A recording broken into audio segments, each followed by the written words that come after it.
Good evening, everybody. Welcome to the February 20th. We're going to start this meeting. If everybody could settle down. Thank you so much. We're going to start this meeting at 7:02. Could I get a roll call, please? Yes, Jack Sapia, absent. Yes, he's excused. Don Woodward. Ed Newsom. Here. Mark Sherwood. Here. Shauna Manthorn. Here. Kim McCormick. Here. Lee Woodward. Here. Melissa Kowalczyk. Here. And Paula Kane. He's excused as well. If everybody could stand for the Pledge of Allegiance. I pledge allegiance to the flag of the United States of America and to the republic for which it stands, one nation, under God, indivisible, with liberty and justice for all.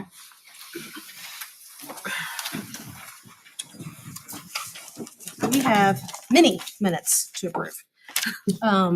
We will start with the January 16th minutes.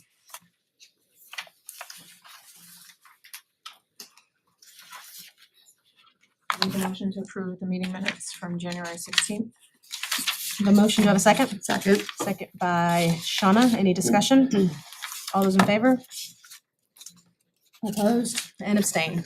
Okay, that's the 16th. Next is January 23rd. Make a motion to approve the meeting minutes from January 23rd, 2025. The motion, do you have a second? Second. Second by Alyssa. Any discussion? All those in favor? Opposed and abstain. 2. Next is January 27th. Make a motion to accept the meeting minutes from the public hearing on January 27th, 2025. A motion, do you have a second? Seconded by Kim. Any discussion? All those in favor? Opposed and abstain. 1 abstention, 601.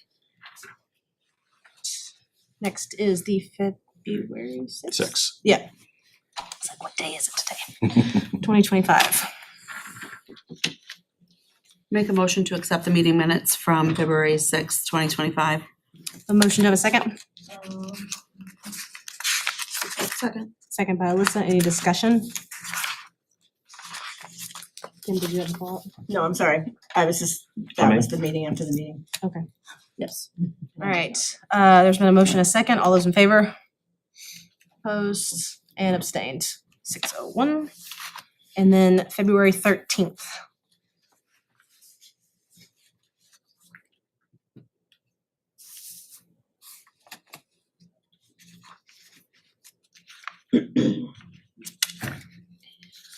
Just to clarify, weren't those part of the last one? So this is, Yes, we No, did it I both. Hmm? So yes, it was if you're referring to the budget piece. Yeah. It was read at both. Make a motion to approve the minutes from February 13th, 2025. I have a motion, do I have a second? Second by Mark. Any discussion? All those in favor? Opposed? Abstain? And then there's separate minutes for deliberative sessions. This is Yes. okay. And then we have the deliberative session, February 6th.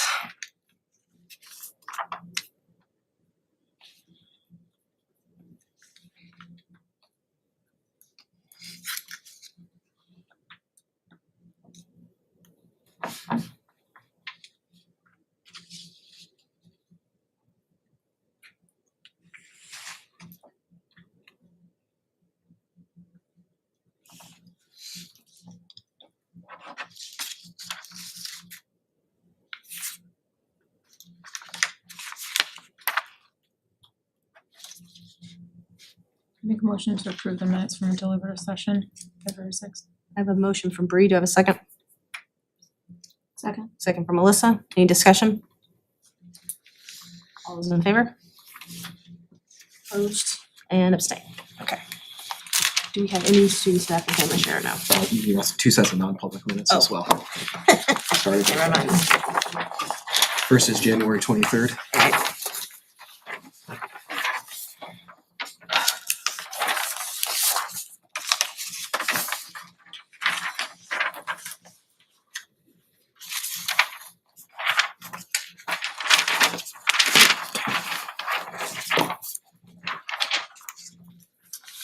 Make a motion to accept the non-public meeting minutes from January 23rd, 2025. Second. A motion and a second by Bree. Any discussion? All those in favor? Opposed and abstained. And then last set. February 13th. All right.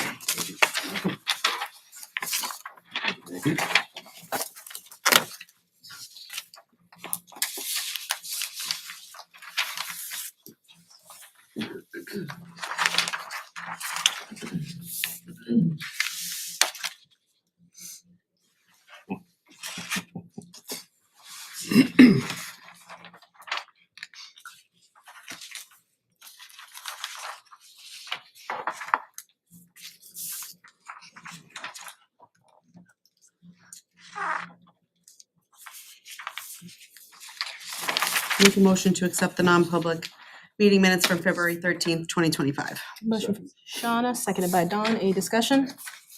All those in favor? Opposed and abstained. All right, pass those back. Do we have any students? We do. I'm going to ask Dr. Martin to do a brief introduction, and then we'll recognize 2 staff members this evening. All right. Thank you, Superintendent and Madam Chair. This evening, it's my pleasure to acknowledge the 2025 Assistant Principal of the Year as judged by the New Hampshire Association of School Principals. This assistant principal began her tenure at Danville School in the fall of 2021, and her impact was quickly felt. From day one, staff noted that she set an optimistic tone and followed through with commitments. The students were surprised at how quickly she learned their names, and many parents appreciated the positive communication they received from her about students. The principal reports that he knew that ultimately the school needed a unified and cohesive administrative team. And it was clear from day one that this individual would be a positive support partner. It's my pleasure to acknowledge the 2025 Assistant Principal of the Year, Mrs. Tiffany Eaton.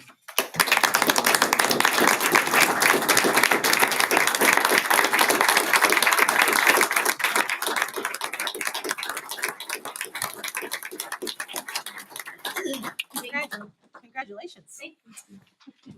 So yeah, Danville is a very special place and I'm honored, but I also was caught off guard when the staff came forward because they went to Principal Snyder first.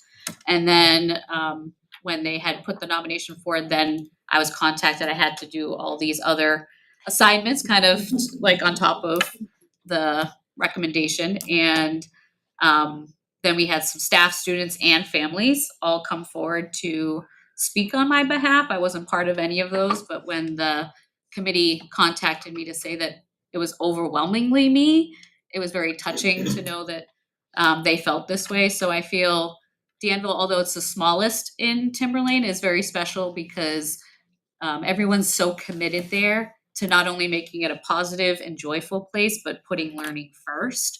So from the parents to the students, they really take their learning seriously. To the staff, I feel like my impact is only as great as it is because I have a partner in Principal Snyder where he'll listen to my ideas and be open to those, but also the staff is willing to listen and values my input and my background in curriculum and assessment and data and looking for what students need. And I appreciate that they nominated me and happy to represent Timberlane because it's a very special place to work. Thank you and congratulations.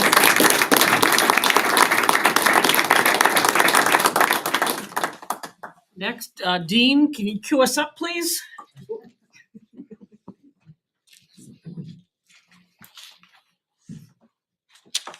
While Dean is queuing us up, this individual and I have a history. I'll just tell you, okay? Yeah, man. Yeah. We have a history. I'm just telling you. We both went to the University of New Hampshire and played jazz at UNH with some great individuals in a great class. So I want to show you a little clip of the most recent performance at the PAC.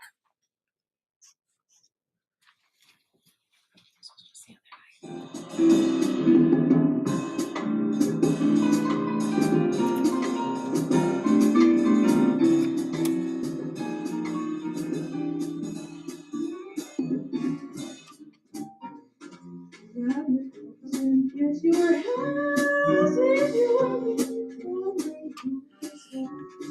Just say what's new to the sunny side of the street.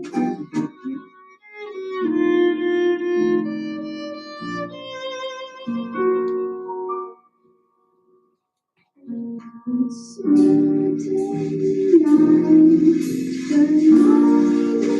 the night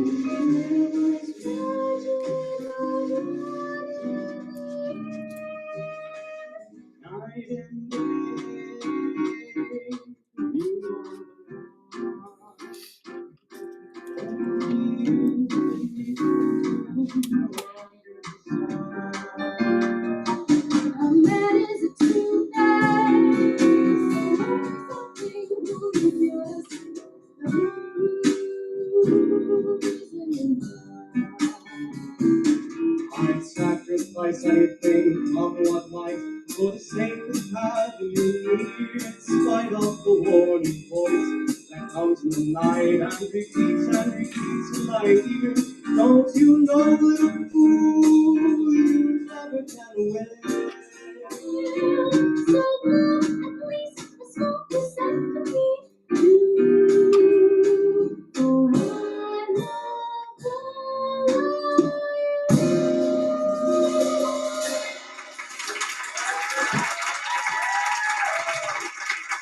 We wanted to show you that clip because Mr. Clark has brought, these are John Hunter, is that Charlie Jensen on piano? It is, yes. So John Hunter and Charlie Jensen play in some of the best pit orchestras in all of New York City. Ken and I had the pleasure of playing with them as college students at the University of New Hampshire and learning some of our craft from them. I went on to the dark side, to administration, and Ken kept going to impact kids all over the state for 32 years. And the New Hampshire Music Educators Association has presented to him the Service to the Profession Award for 3 decades of service to jazz musicians around the state, for modernizing the Jazz All-State program with my old classmate, Michael Adams from Manchester, who's the Dean of Academics and Fine Arts at Pinkerton Academy. Ken, I can't tell you how proud I am to have been, played with you and traveled Europe with you and played with Clark Terry, and for our worlds to be back here in the same place is just extraordinary. So congratulations to you, and I couldn't be prouder.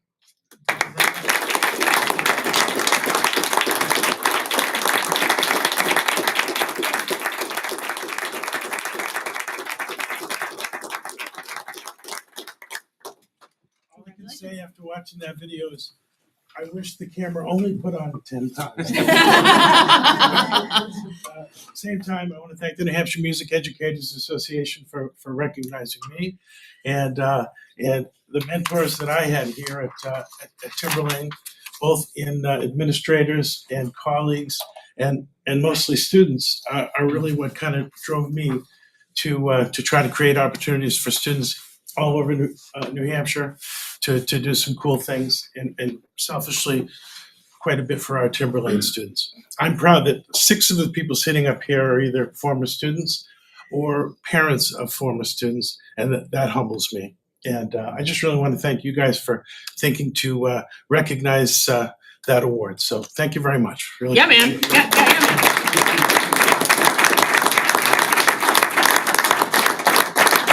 Thank you, Madam Chair. You're welcome. Congratulations to both. All right, student rep. All right, so for a few updates, I know it's been a hot minute, but starting strong with the high school. So the Milkman Improv Group had their February performance on Monday, raising money for Project Hope at the high school and spreading the word about the upcoming fashion show, which will happen on Saturday, March 8th. So to the community, this is a great event put on by the students of Timberlane High School for a really important cause. So if you're free that evening, kind of come see what the organization has to offer and the hard work that they put in making this performance the success that it always is. The class of 2026 has been become advertising the 3rd annual Spring Craft Fair, which will occur on Saturday, April 5th from 10 to 3. So if you're interested in reserving a table, check the high school and district social media pages with emails for contacts. The class is also beginning to sell tickets for their junior semi-formal dance on March 15th, with tickets being sold this week and the week after vacation. On Wednesday, February 5th, students at the high school wrote and directed one-act plays, a collection of monologues and tragic comedies inspired by many different creative topics at the PAC. And many fun events also happened at the high school for Valentine's Day. So English Honor Society promoted Blind Date with a Book, while the class of 2026 collaborated and included some homemade heart cookies and hot chocolate, while Rho Kappa Historical Honor Society sold carnations for students and family members to send to those in the building and be delivered to them on Friday. On Friday, February 7th, Science National Honor Society hosted their 3rd annual clothing thrift store at the boys basketball game, allowing those to come and browse through donated and thrifted clothes throughout the Timberlane community. And on Saturday, February 1st, Student Council put on a fun festival for kids of all ages to come and have a snowy Saturday filled with activities and games and overall good times. At all elementary schools during the month of January, they hosted a Jeans Day on a Friday to collect money to support relief efforts for those impacted by the wildfires in California. So collectively, they were able to donate $565 to the American Red Cross, which is very impressive. At Atkinson Academy, they have many clubs. So Ski Club, students in grades 3 through 5 had the opportunity to participate in this club and ski at Bradford during January and February. The club ran for about 5 Mondays after school, which is run by parent volunteers. Jump Rope Club, so all students in grades pre-K through grade 5 had the opportunity to participate in Mr. Goddard's Jump Rope Club every Tuesday after school from 3 to 4 p.m. Let's Get Moving is a club where students in grades 3 through 5 also have the opportunity to participate in Mr. Goddard's Moving Program Club every Thursday morning before school from 7:50 to 8:30 a.m. And the 100th day of school just passed, Wednesday on February 12th. So all Atkinson Academy students participated in the 100th day of school activities in their separate classrooms. And in addition to this, students in kindergarten, 1st and 2nd grade participated in a readathon. So classes worked towards a challenging goal of reaching 100 books as a class and also asked family and friends to pledge for this. And this year's monies raised will go to kids affected by Hurricane Helene in North Carolina. So teachers have connected with a teacher at the William W. Estes Elementary School in Asheville, North Carolina. And with the monies raised, it's their hope to bring back the classrooms and school libraries. And at the Danville School, the annual Mother-Son Dodgeball Tournament was held on February 7th, which was a huge success. And they were very happy to report that no injuries occurred. Success. At Sandown North recently added a new club to their choices, which is a play club, which was also being very well attended. 3rd graders invited parents into the school yesterday to showcase their habitat projects. So the students worked so hard to show their learning on an animal of their choice. And Sandown North, Sandown Central, and Danville have all been celebrating National Random Acts of Kindness with activities shared by their school counseling team. And we'll end the week with the student creation of a school-wide kindness chain that will be hung in the halls for all to see. And finally, moving on to the middle school. Early in the week, the middle school received a visit from a guest speaker for 6th graders. So after they read the book A Long Walk to Water, 6th graders met Mr. Peter Niani, who was a lost boy who survived his journey through Sudan. He offered advice and provided valuable insights to help students overcome obstacles and set goals in life. 7th graders are currently working on research projects focused on numerous topics, such as cell phones in schools, whether video games are harmful or beneficial, and lots more. So they will participate in this formal debate to discuss various aspects and perspectives on those topics. And the middle school spirit team will be competing in the Tri-County Championships this weekend, along with the middle school wrestling competing in their state tournament. And they will compete for a team title. And the middle school is also excited for co-ed volleyball to start after winter break. And so overall, students and staff from around the district wish all families a wonderful and safe holiday break. Thank you. All right, moving on to delegates and individuals, we have several people, so I will be sticking to the 3-minute rule so everyone gets their time to speak. First up is Michael Bashir.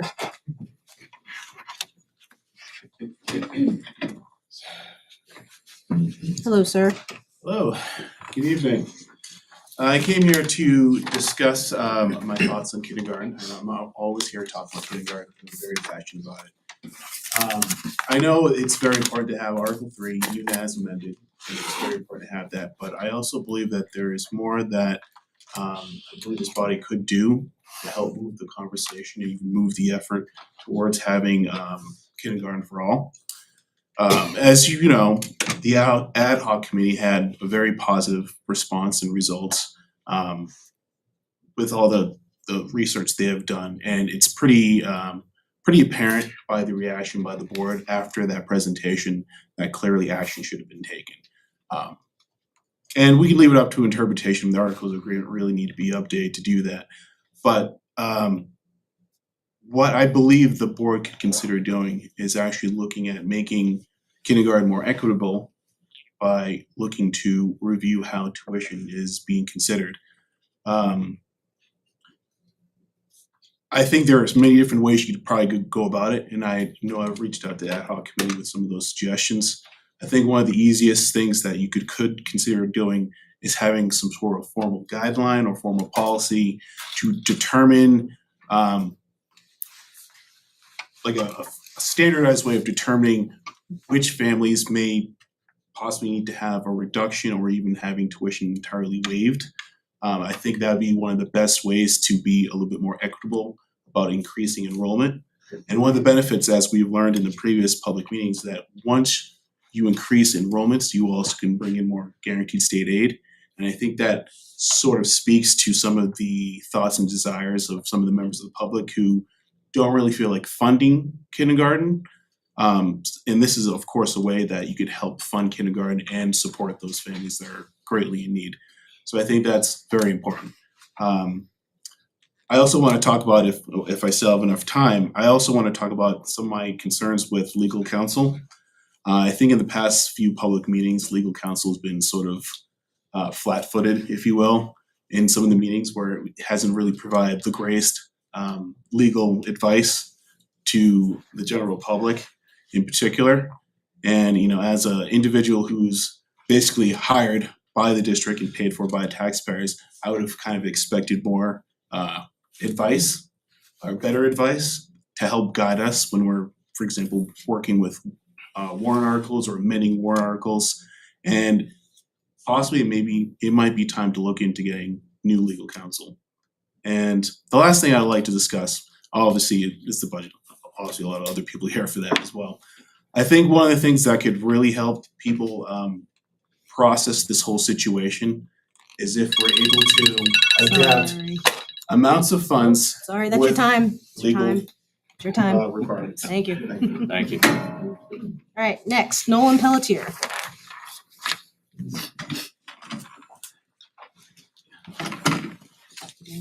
So thank you for having me. I'm here to speak tonight in regards to Article 2 and more to focus on that more, bringing it back onto the agenda tonight. You did not post legal notice. You're reopening it. My understanding is that the superintendent has reached out to individuals that spoke to Article 2, which was closed at deliberative, to come and speak tonight. That is not what was going on. This is electioneering on the highest level. Article 2 is closed. We did it at deliberative. Reaching out to individuals to come here tonight under the guise, it's a ruse, it's a sham, it's electioneering. They should not have to speak to anything. In regards to legal counsel, if you consult the legal counsel and they said that this was okay, I agree with Mr. Boucher that you should seek alternate legal counsel. I'm just saying this because this has come up in previous, in another board, actually, that I serve on, that there's concerns of electioneerings, and this actually, what they said meets that criteria. So I would say, please drop that. But actually, I encourage you to stay with the agenda tonight and go on so I can contact the district attorney. Thank you. Next is Lou Brod.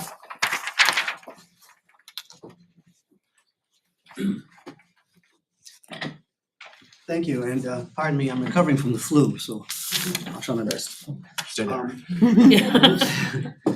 I will say that I am here as representative of the Timberlane Teachers Association. No one has asked me to be here. I'm doing this out of my duty as that president. As advocates for teachers, I don't think our position on Article 2 is going to be a surprise to anyone. However, it's not an alarmist position. It's a position based on the reality of how resources of personnel are managed. Article 2 as amended will likely result in sizable staff cuts. The proposed reduction is simply too large. Staff is the biggest expense, over 70% for our district. With the large budget reductions, the realities of managing staff will need to be examined by you folks. And the realities are that cutting staff is the most fluid source of reductions in front of you. Cutting staff is the most immediate source of reductions. The CFO should be able to tell you before you ever tell the teachers how much will be saved. Cutting staff is the most tangible source of reductions. Cutting staff is the source of reductions that provides the most predictability. And an important note, which I believe most of you are aware, is that by law, certified staff must be notified before April 15th. That's only 24 business days after election. That's a very short window. The administration school board, you folks, will likely need to assess that as one of your first orders of business. Size reductions will ripple through this district in many ways, the least of which is we will lose the momentum we've had building our staff back up in the past year. Our position is simple. This budget will result in sizable cuts that will strain or damage our ability to deliver content, provide services, and offer opportunities. And we ask everyone to vote no on warrant 2. Thank you.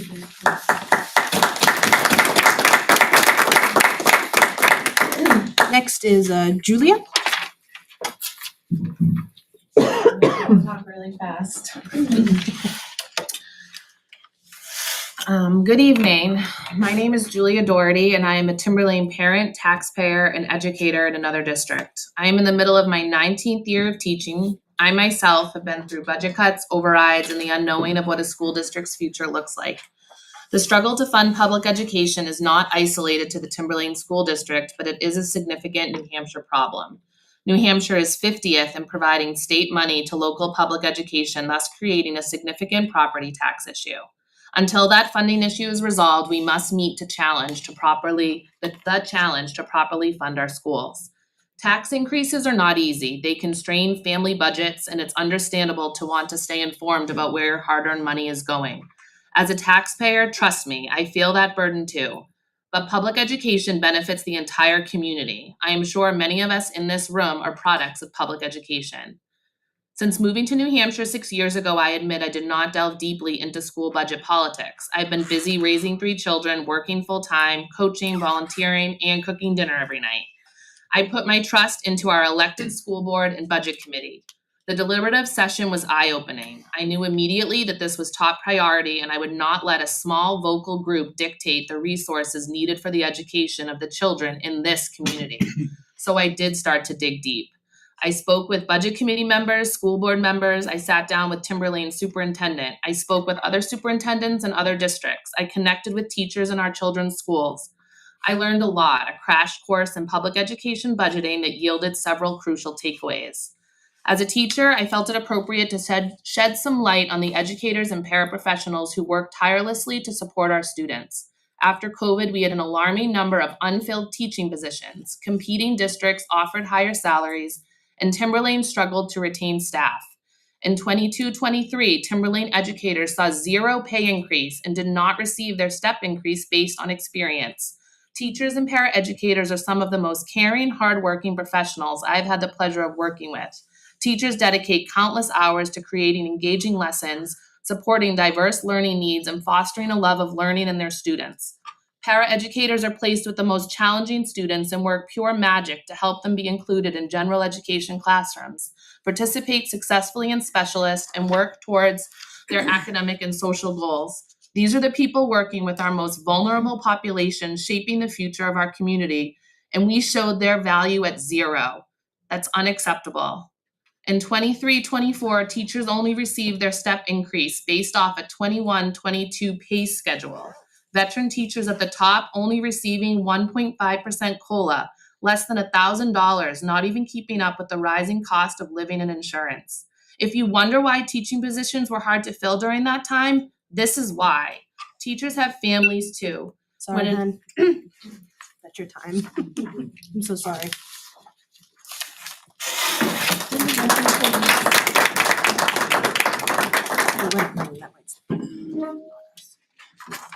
Next is Jessica.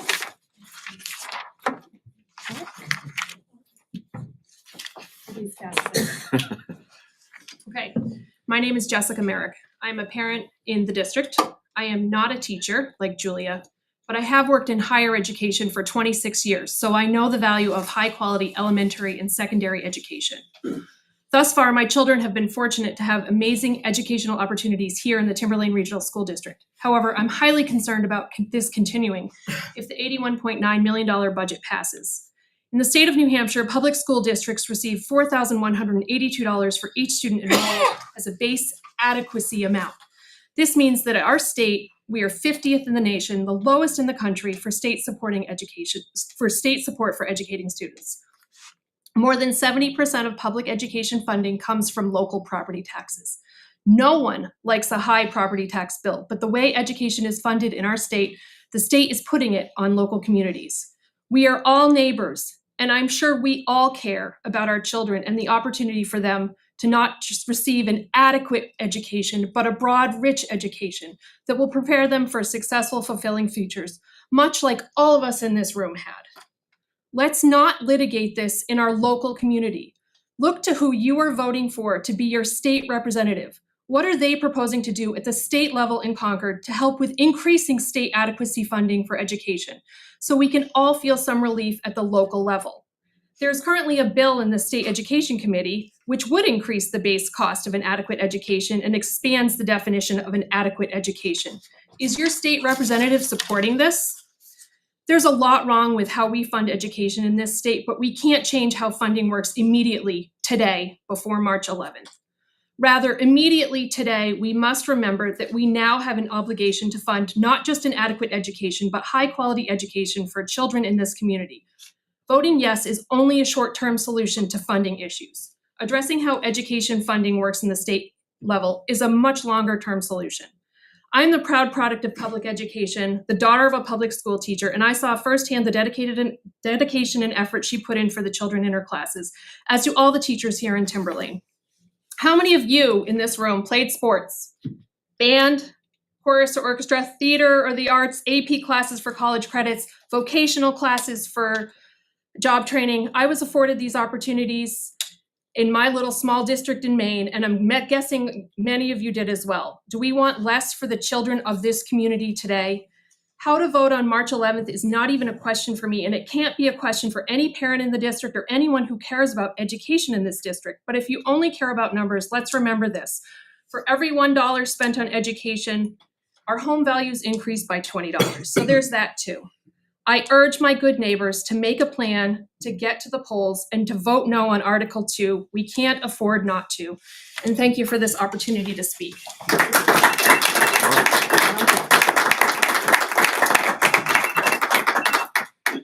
Chris? Didn't want to butcher your last name. So first, thank you. First, thank the board for everything you do for the community. I know when everything's not going perfectly, arrows come directly towards you guys, so you are appreciated. First, just want to introduce myself, Chris Tardif, Gemini, Atkinson resident, born and raised. I grew up in the Timberlane family. I was in high school when the PAC was built. I was in high school when the gym was remodeled, the lights were put on the football field, the track was put around the football field, the new addition, now no longer new, I think it was a 200 hall, was built, and I was going to classes in the mods behind the school. So I've seen a lot in this district. It's in my DNA. My father was an administrator for 25 plus years. My sister works in the district currently. My mom had 2 jobs in her in her whole career. One was at the hospital, one was at the Timberlane nurse office. So it's here. I think I can offer a different perspective than a lot of people maybe are able to.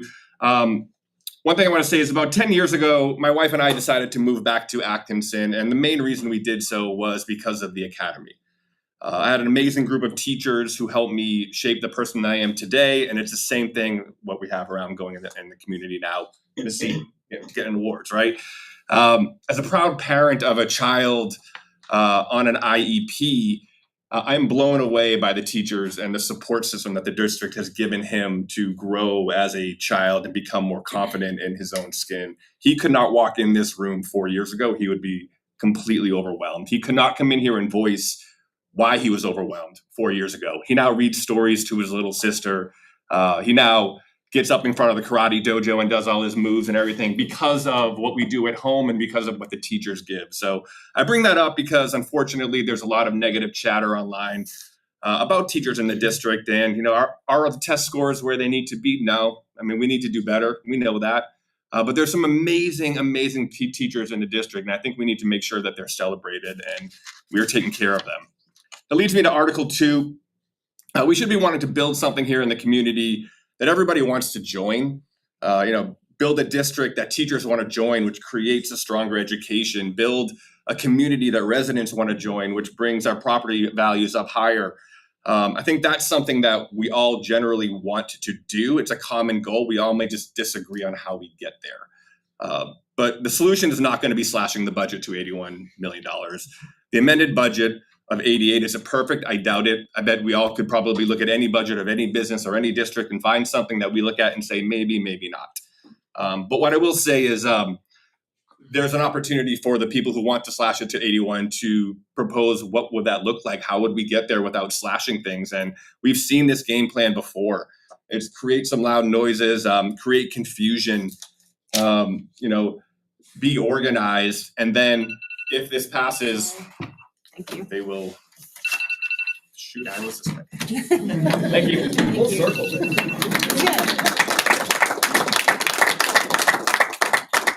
Next is Ryan LeBrecq.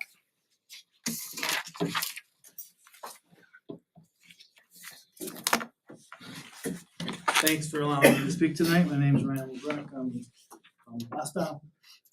Most of you know. So, this district is obviously doing a lot of good things for children. There's a lot of dedicated people working in our schools, teachers, paraeducators, administrators, whatever, at all the above. That's not the question. That's never the question, in my opinion. I think it's unfortunate that this board, the budget committee, and the superintendent and his staff have pitted neighbors against neighbors in this regard and distracted from all the good things that are happening in the district from that perspective. Student representative highlighted a bunch of them tonight. Great work. And there's, I don't think anybody that is supporting yes on Article 2 is saying that we don't want a strong district with strong teachers and strong students and producing good results. That's not the case at all. And I think it unfortunately gets spun that way because of what comes down to over budgeting. And it's death by 1,000 cuts. It's very easy in a $100 million, $90 million budget with hundreds of line items to sprinkle $10, $15 million extra, which is what happened last year. It's on track to, according to the business administrator at the deliberative session, $83 million toward a $91.5 million budget. We're gonna have another $10 million that sprinkles out the bottom from all those hundreds of line items. Yet again, I think what needs to happen is when we go to deliberative session, we're all presented a reasonable budget that represents money that will cover the costs to run the school, which has been $75 to $78 million in the last few years, and not overstate what is needed and go there and neighbor shoulder to shoulder with neighbor, whether we agree with things politically or not, be happy and support collectively what is put forth in front of us. And that's all your job to bring to the district is a reasonable budget. And that's all that anyone's asking for. In my humble opinion, I think we can go lower than 81.9 million. I didn't suggest that at deliberative session because a lot of people did a lot of hard work and a lot of research to come up with the $81.9 million number based on, some people say we don't have there isn't a plan in place. Well, it's a bottom line budget. The Thank you for your reality time. is that that is the case. So thank you. Vote yes. Was there any other delegates or individuals?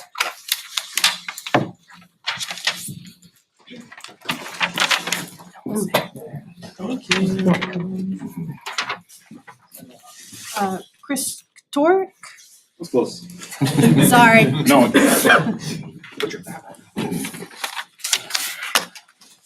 Hi, my name's Chris. I live in Atkinson. I wasn't gonna speak tonight, but I'm really frustrated to be here, to be honest with you. I'd rather be home playing Iron Man and Spider-Man versus the giant lizard robot that my 6-year-old would imagine. But I'm really disturbed by what I've seen and heard in this community in recent days and weeks, and I just felt the need to be here now. So I've got a sitter watching my kids so that I can be here for this 3-minute block here.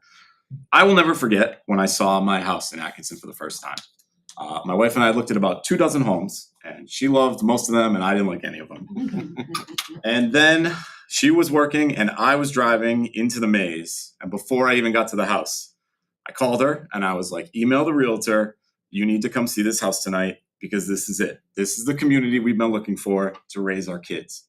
And a huge part of that was the neighborhoods, the people we talked to, and the schools. And that was 7 years ago. I will tell you, no matter what we believe about anything, I think we can all agree we've all been through some shit in the last 7 years. And my kids included. They're now 9 and 6.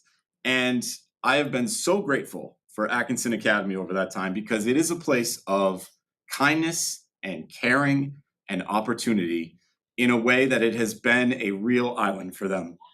They have seen political hate from both sides of the aisle in a way I've never seen before in my lifetime that they have ingested. They have seen the pandemic and the way we all responded to that, and it disrupted formative years of their life. But they have had this place of loving kindness and caring. And not only are they getting amazing opportunities, my 9-year-old is in a robotics club where he gets to learn about coding, but they learn to be good people, as you heard from many of the programs that they're running to raise money for this community and other communities. And I remember when I was 14 or 15, I grew up in a town near here, and the town did not pass the proposed budget. It wasn't even a cut. They just didn't increase to meet cost. And within 4 to 5 months, I went to high school as a 14 or 15-year-old with a roll of toilet paper in my backpack. And I remember in that moment thinking, my town doesn't give a crap about me. And I don't want my kids to grow up thinking their community doesn't give a crap about them. So can we find places to save money? Sure. But I would think that everyone in this community would want to support the education system that we have. And if we have a problem with some of the outcomes that are coming out of this district, let's work on that. But taking away resources is an insane way to work on that. I'm also a former high school teacher, and I can tell you I bought many of my own supplies and spent my own money to make the experience in my classroom better, and I was not the exception to the rule. That is what the majority of teachers and people who work in schools are doing with their lives, and we owe them our support. And I just cannot wrap my mind around the fact that we're thinking about taking it away.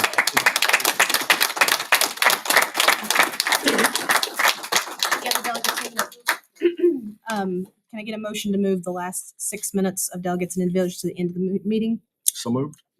Motion made by Mark. Do I have a second? Thank you. Yeah. Pre-seconded, I'm sorry. Any discussion? All those in favor? Now, even though it is 6 minutes, if there are more people at the end that wish to speak, I will extend it, but you will still remain with the 3-minute time, just so everybody has a chance to speak what they need to say. Before moving on, though, just wanted to address that this board has heard online chatter, narratives, what you say, that after the $81 million was voted on at deliberative, that this board ensured that there would not be any staff cuts. That is not true. This board never stated that. When asked to find $2.4 million worth of cuts, 2 of the options had staff. Now, some members that have stated that were former board member Brian Boyle and former board member Sheila Lowe's, along with some other ones. So I can see the confusion, but we just want to nip that in the butt that this board has never stated that with $81 million that staff would not be cut. That's just not true. So moving on to current business. Right now we have our audit report. Real quick, I just want to bring Maria Watkins. We have Michael Campos here from the audit. We're going to do some educational pieces about what that audit looks like, but wanted to defer to Maria to introduce Michael Campos. Welcome. Thank you for being here tonight. And for your patience, Michael. Appreciate it. No problem at all. Thank you, Mike. So we have here with us Mike Campbell. He's a partner for Plotzik & Sanderson, and he is the partner that conducts our annual audit every year. So we invited him tonight to present our fiscal year 2024 audit. I'll answer any questions that the board may have for him.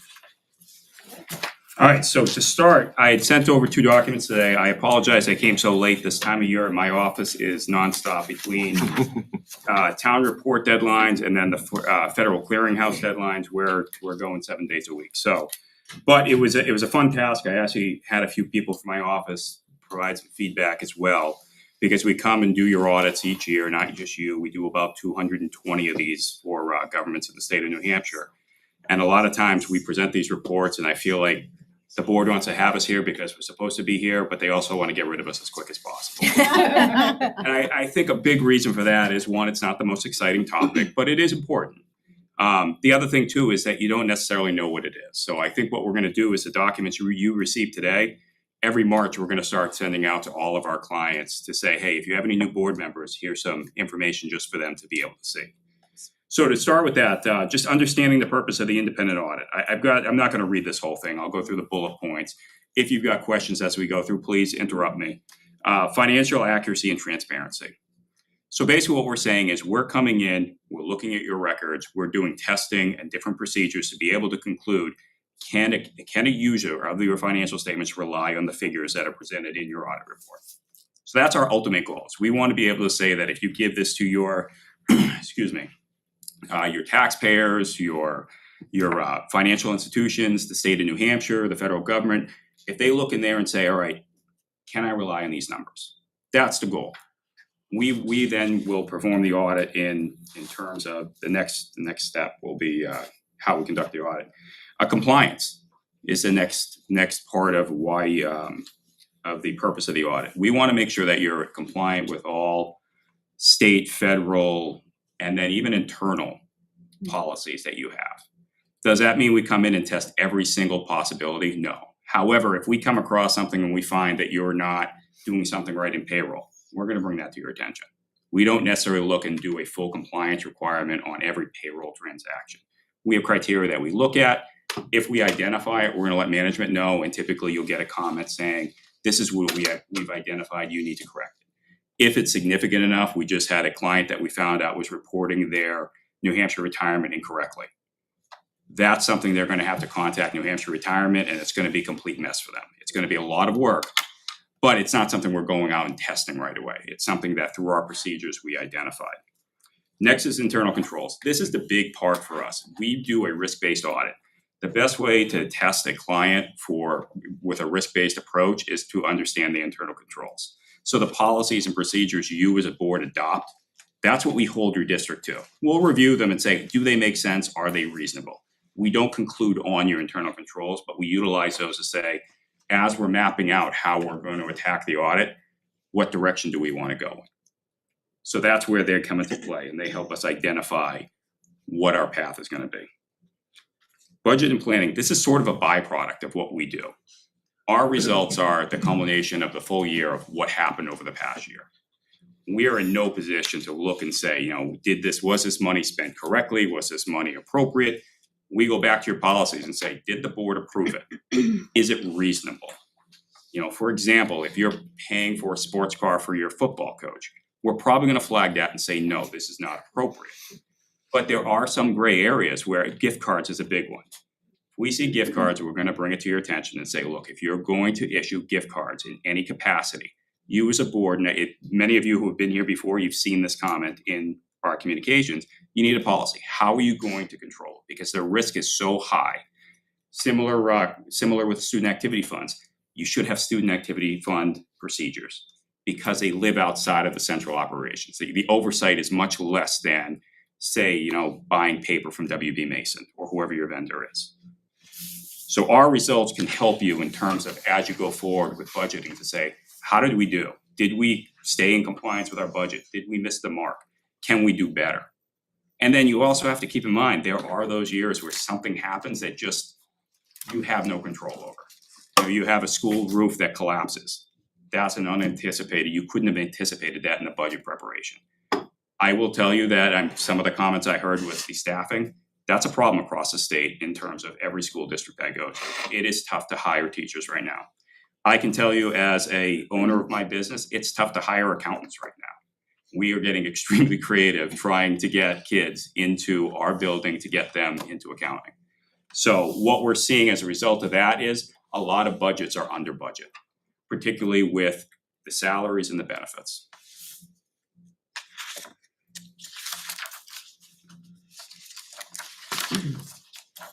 And the fifth item here, this is why I like my job, the trust and credibility. I take a lot of pride in the fact that our reports mean something.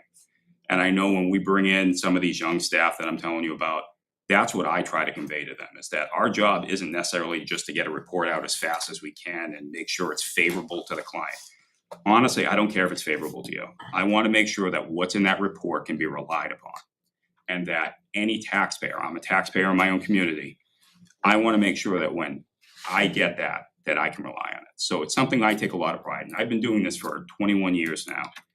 And it's something that is important to me. So, and I'll speed it up a little bit here. I know you guys got a long meeting. Moving on to how we conduct the audit, and I'll go through this quickly. Planning is the biggest thing, and it starts with, we read all your meeting minutes. So if you go on there and say, that guy Campo was a jerk after I leave the room, I'm gonna see it, and it's okay. I've got a wife and 3 daughters. I've heard worse. I really have. But it is something we go through all the meeting minutes, because that's where you find out what's the tone of the government, what's going on. Are you passing items that maybe don't show up immediately in the financial statements? Are you talking about legal items that, you have to go into non-public? Do we need to talk to your attorney? Different items like that. So we try to get a really broad understanding of what's going on in your district and any district we're in. As I said, we go through your internal controls. We have them documented. What we'll typically do is go to the members of management and the key personnel listed in the controls and say, what are your controls? And we'll compare them to what we have documented. We'll then take it one step further and say, give us a transaction. So let's take Maria's payroll for this week, and we're going to walk it through the controls for your payroll process and say, did you check every single box? And then we conclude, can we rely on these controls? If we're told that things are going really well and that no problems here, and then we go through the steps and say, you missed 3 of them. At that point, we'll probably pick a few more and we'll look and say, all right, is it systematic or is it an isolated incident? So that will kind of, again, as we're planning the audit, it's what our direction is. Data gathering, we do a lot of this. We have a shared online file that we ask for so much records. We love spreadsheets, we really do. We've got some programs that we throw your data into and we say, look for anomalies, anything that really stands out, and then we test it and we test it again. And we might ask Maria what the cause of it is, and then we're going to turn around and say, well, can't just take a response as collaboration. We have to go back and get more evidence. We need evidence-based results. So, for example, let's say that there's a decrease in the payroll line, specific payroll. We had less employees, right?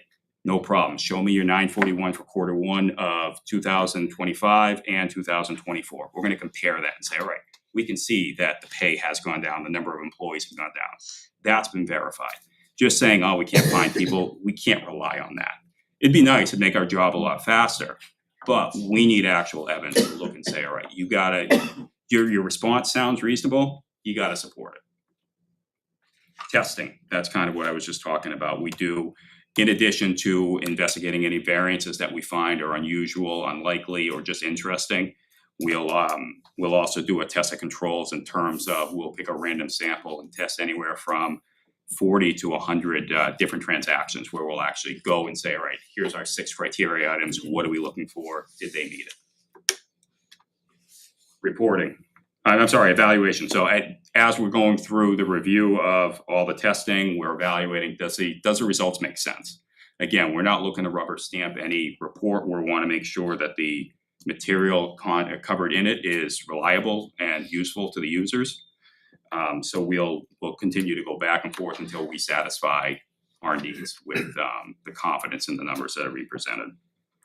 Reporting, after all said and done, we're out of your hair, we're back at our office, we're preparing a financial statement, draft financial statement, draft governance letter, which basically is a communication of how the procedures went, what the results were, and then we send it to management. So management then has a chance to review it. They can dispute if they say, look, you missed the boat on this, here's the evidence, no problem, we'll have that conversation. So that takes a little bit of time. At that point, we will also request your legal letters. So what that is, a legal representation of, are there any items that would materially impact your financial statements? So we have had that come up recently, in fact, and when we do describe that, we, not here, but other places, we're pretty high level with it. We don't go into details, but the purpose of that disclosure would be that if you're relying on the financial statements, you need to know that you need to inquire of management and governance to get more information. We're not going to provide the detail. We're going to put the flag in there and say, hey, before you go and give them this loan, make sure you understand that there is a legal concern here, and it's now the user's responsibility to follow up on that. And then final report, which is what you have in front of you. It's just a culmination of the entire process that we've gone through, and the opinion letter. That ultimately, that's really why you pay us, is, as I had started this off with, is the reliance on the information within the report. On pages 1 through 3. What you're looking for is for us to conclude that in all material respects, your financials are fairly stated. And that's what we have concluded here. So before I jump into the actual report, any questions on those first two parts? Any board members have any questions? How long does the audit process actually take, like from start to finish? How It'll long? vary. Okay. In all honesty, as I was saying, we typically will schedule 4 days. Then we typically will come back for another day or two to do the federal compliance work as well. Okay. If we run into issues, we don't hold off on 4 days. We'll extend it. We'll make sure that we put the appropriate amount of time that we have the confidence to issue an opinion.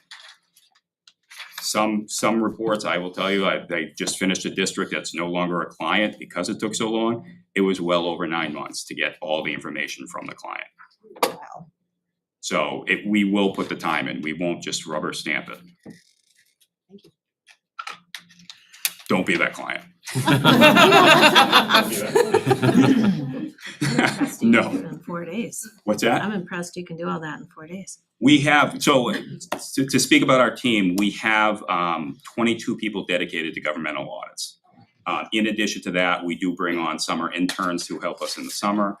And we have the ability to, we've always worked remotely, like when we had to go home and work at home, we essentially have been working remote our entire careers, because when we come here, we're working remote. So even though you might see 4, 5, 6 people in this room, there might be another 4 in Concord working on it. Or I know myself, I don't typically come to Timberlane, I'm reviewing it from home.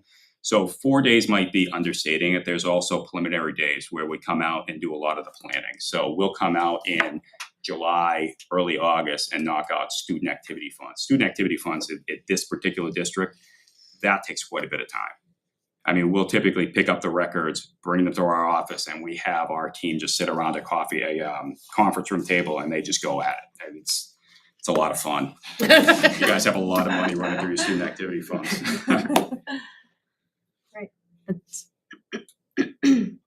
All right. So as I said, pages 1, 2, and 3. I'm not going to read it to you because it's not the most exciting material. I will tell you, when I sat for the CPA exam, you did have to know the sequence here and be able to fill in blanks in the exam. But the biggest thing is in the first section, opinions. In our opinion, the accompanying financial statements present fairly in all material respects the respective financial position of, and then it lists out your opinion units. So that means you guys received, as a district, a clean opinion, that we found nothing that would impair the users of this financial statements from relying on the information within the report. So that's good news. I'm going to bring you to page 21. People always laugh at me when I tell them this is my favorite schedule in the whole report. It's just quick. It's really quick. It gives you a really good perspective of how your general fund performed over the past year. You know, where did you hit, where did you miss? As I had said, you know, as a byproduct of the audit, you as the board and your members of governance can look at this and say, all right, what can we gain information-wise from how we performed this year? Did we budget enough here? Did we budget too much? I would even recommend with this particular schedule, you've got our previous audits, pull the last two. Look at the last three and look and see how did you perform in the key areas where you look and say, there's big variances this year. These big variances aren't uncommon compared to other districts of similar sizes, mind you. That doesn't mean you can't still learn from it. I mean, for example, if you look and say, you know, instruction at 30 million, what did it do the last 2 years? So over that, you look at a 3-year period and say, what's the average? Should we be adjusting that number? I'm not here to say yes or no. I'm just saying these are the things, if I was in your seats, I'd be looking at and saying, how do I better utilize the audit? Not just to check a box and get Campo here because we paid for him to be here, but to say, how do we make this a better tool for us as a school district? So I would recommend going through that revenue and expenditures. A lot of times we're so focused on the expenditure side, we overlook the revenue side, especially in school districts. Towns do it too, but school districts, a lot of times, because it's so fixed, your biggest number, those other numbers matter too, to make sure that are you on par? Are you collecting what you have? Because if you're not, that's where you need to start looking and saying, do we have to pull back on spending a little bit to make sure that we're not overspending resources we don't have?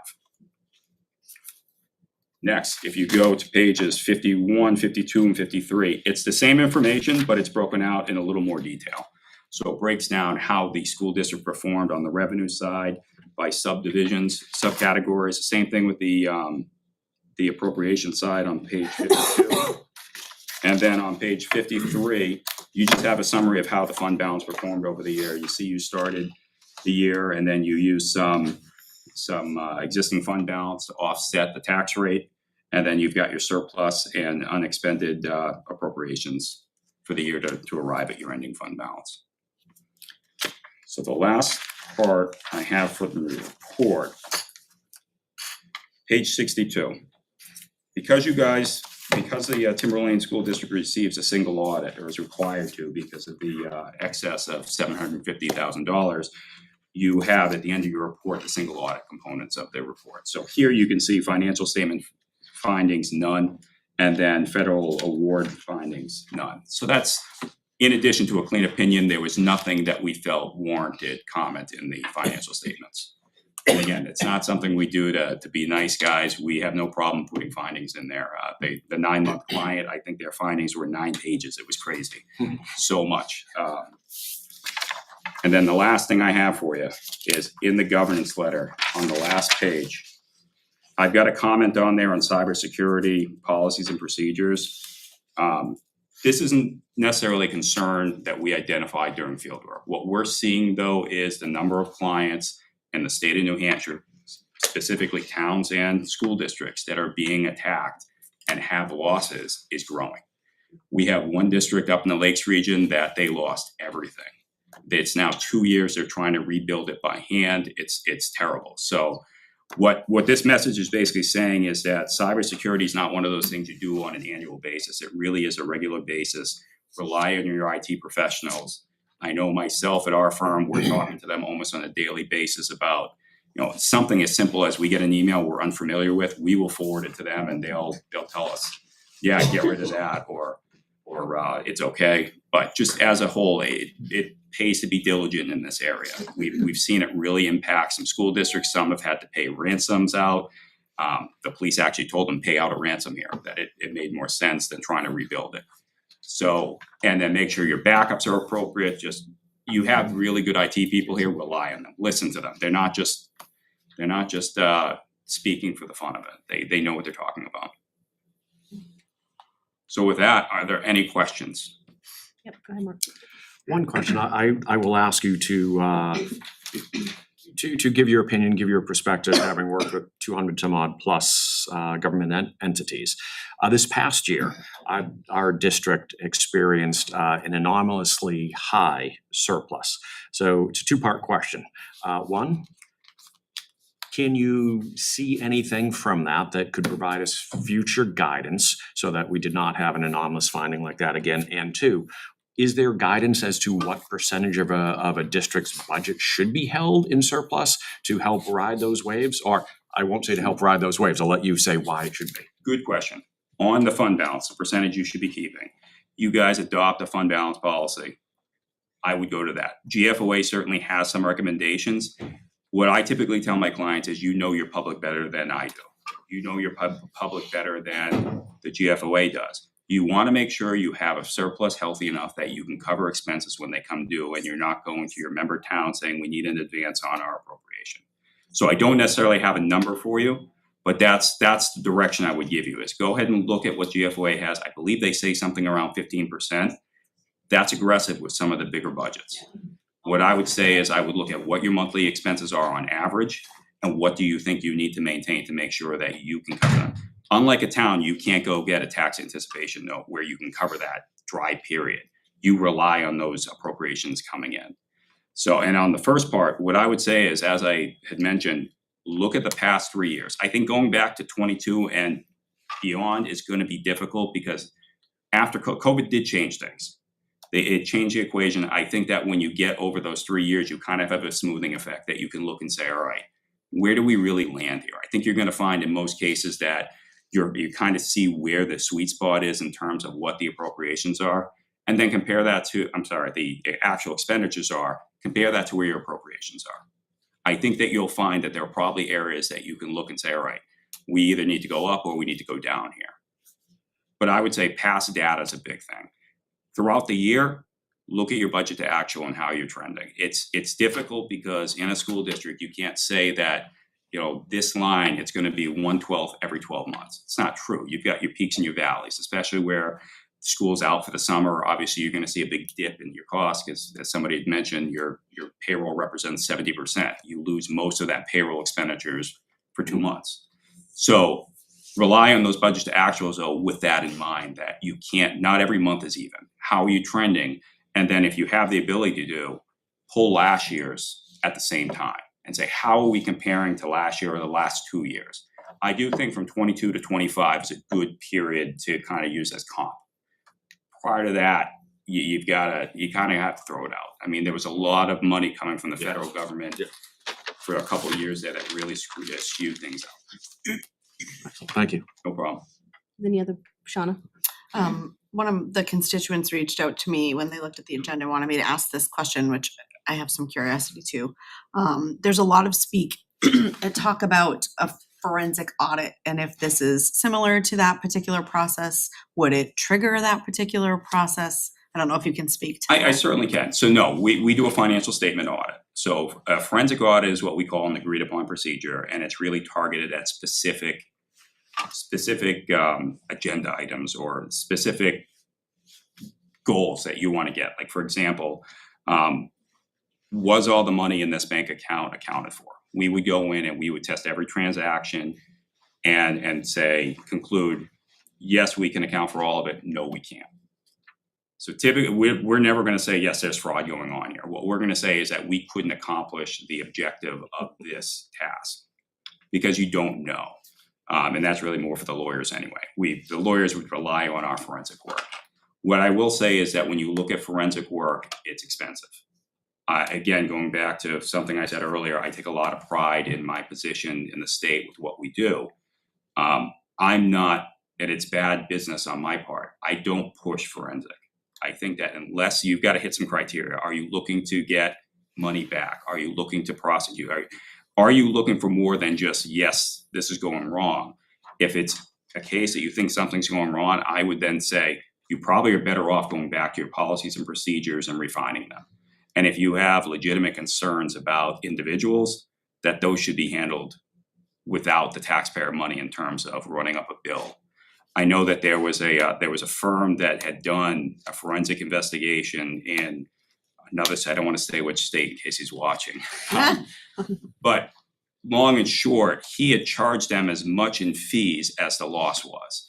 And they couldn't conclude that anything wrong would happen. So this community ended up getting hit twice with it. And I remember listening to this at a presentation and saying, our firm won't be that firm. If they're a legitimate concern, we'll always have that conversation with clients. We'll have a conversation with them, and and let them know, you know, our perspective. We'd ask for a little more information. Forensic audits can be very effective. A lot of times, I think that the more effective use of the resources is to reevaluate what the policies and procedures are and refine them to the needs of the board. Ultimately, you guys as the board, you define the policy of the district. So if it's not going the way you feel it should be, collectively you believe that, that's when it's time to revisit some of those policies. And another thing I didn't mention in here, but I usually do, when it comes to policies and procedures, I do recommend every 3 years that you as a board should look at every significant financial policy. Typically, I'll write it as 3 to 5 years because 3 years is aggressive, but the reason I like 3 is because your terms are 3. You guys are the governing body, you set the tone at the top. It's tough to do it if you don't know what the policies are. And if you're there put in front of you, you're evaluating them, you're revising them as you see. I mean, just with the technology we see change from year to year, policy should too, because it's influenced heavily by your technology. So I don't know if that answered your question. It does, because Okay. you actually just answered the second question I had, which was how often do you recommend we review I- financial policies as the policy committee It's chair? easy for me to say as the auditor every 3 years. Honestly, a district as large as you, it really should be 3 years, Thank you very much. in my opinion. Thank you. Thank you. Any other questions? Okay. Thank you so much for coming down. Thank you for having me. Maria, good job with you and your team for the. I No I would findings. like to quickly say before I leave, as I had mentioned, I had that one terrible client. I had a couple bad clients. We've actually written letters to clients basically saying it's time for you to look for somebody else because they don't have the competency or the care that the people you have here do. They're very good at what they do. And again, we work with 220 different governments across the state. We work with cities. We work with very small towns that you've probably never heard of. And it's really very, it's nice when we come into a place where people know what they're doing and they take their job seriously. So your team does a really good job. Thank you so much for being Again, here. thank you for coming down and explaining that, because I had no idea either, so that I was, truly learned so much of it. Yeah, it was great information. I Thank you. appreciate it. Thank you. If you look at it and have feedback, please run it through Maria, because as I said, we are planning on starting to send this out on an annual basis, and we Okay. look at it as kind of a working document. I think it would be beneficial. My father was a school board member in Londonderry for 20 plus years, and he'll tell you everything you need to know about school boarding. Still, he's been out of it for 20 years, but man, he knows his stuff, I guess. Thank At least he you. thinks so. You guess. Thank you, and safe trip home. Thank you so much. Thank you. I also want to let you know that we actually implemented, what was it, like 6 months ago, 8 months ago, a process where we back up every payroll is backed up and our GL is backed up every week. So if anything happens, cybersecurity, we at least can upload the backup and know. It makes a where we big are. difference. I mean, I know on great my feedback. my book of clients, I've had at least 5 that have been hit at different levels. And luckily, for the most part, it hasn't been detrimental, but I mean, that one is still recovering. It's 24 months later. And we've all seen the Power School articles out there Yeah. too. So like they're coming after local governments. So it's just being prepared. Thank you. Thank you. Thank you guys. Thank you so Appreciate much. Maria, thank you and your team for everything that you guys do. Thank you. Right. Next up is the annual report. We've got this awesome glossy annual report for you. We bring it for you just in accordance with policy CM. We present it to the school board each year. It'll be made available to the public 1 week prior to voting day on March 11th, and that's through the RSA 40:13. It is there for your approval. Okay. So this is something we have to approve every year. Anybody want to make a motion to approve the annual report? I want to see our picture first. It's lovely. It's Yours was very- doctored, don't You worry look about it. great. So stoic. I'll make a motion to approve the 2024 annual report. A motion made by Shauna. Do I have a second? Second. Second by Alyssa. Any discussion? All right, all those in favor? Opposed and abstain. All right. Moving on to line item C, citizen line item reductions of FY 26 proposed budgets. Be happy to take some moments to report out to the board some information. So per your direction, I had reached to 8 individuals that were present and voicing opinions at a deliberative session with regard to Article 2 and the budget reductions that totaled $6.6 million to reflect a bottom line proposed budget of $81.9 million. Sorry.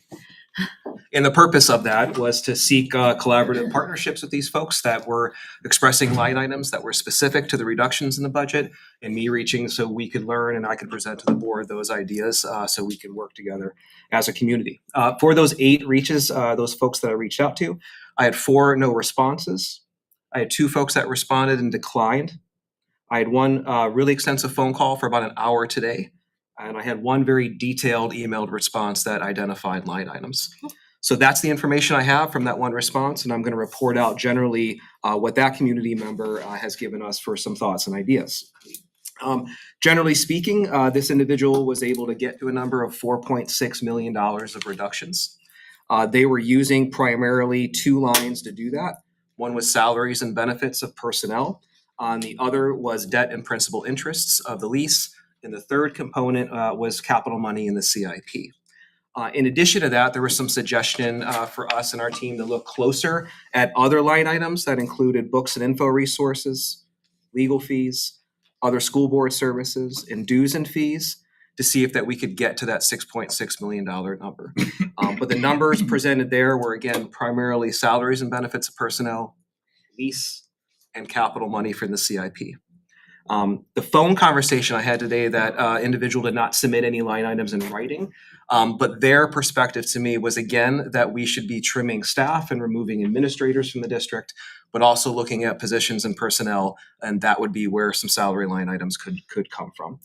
So that's what I learned, and there wasn't a whole lot of feedback and information that way. I very much appreciate the phone call today, and certainly the email I got from the community member. Those folks were giving very clear and specific ideas in terms of where they stood with line item reductions. We've got an internal team meeting here scheduled for March 12th. That's the day after the vote. So we can begin the plan here in terms of what direction we can give the board regarding what the voters determine that day, whether we are living in the default or whether we are living with the proposed.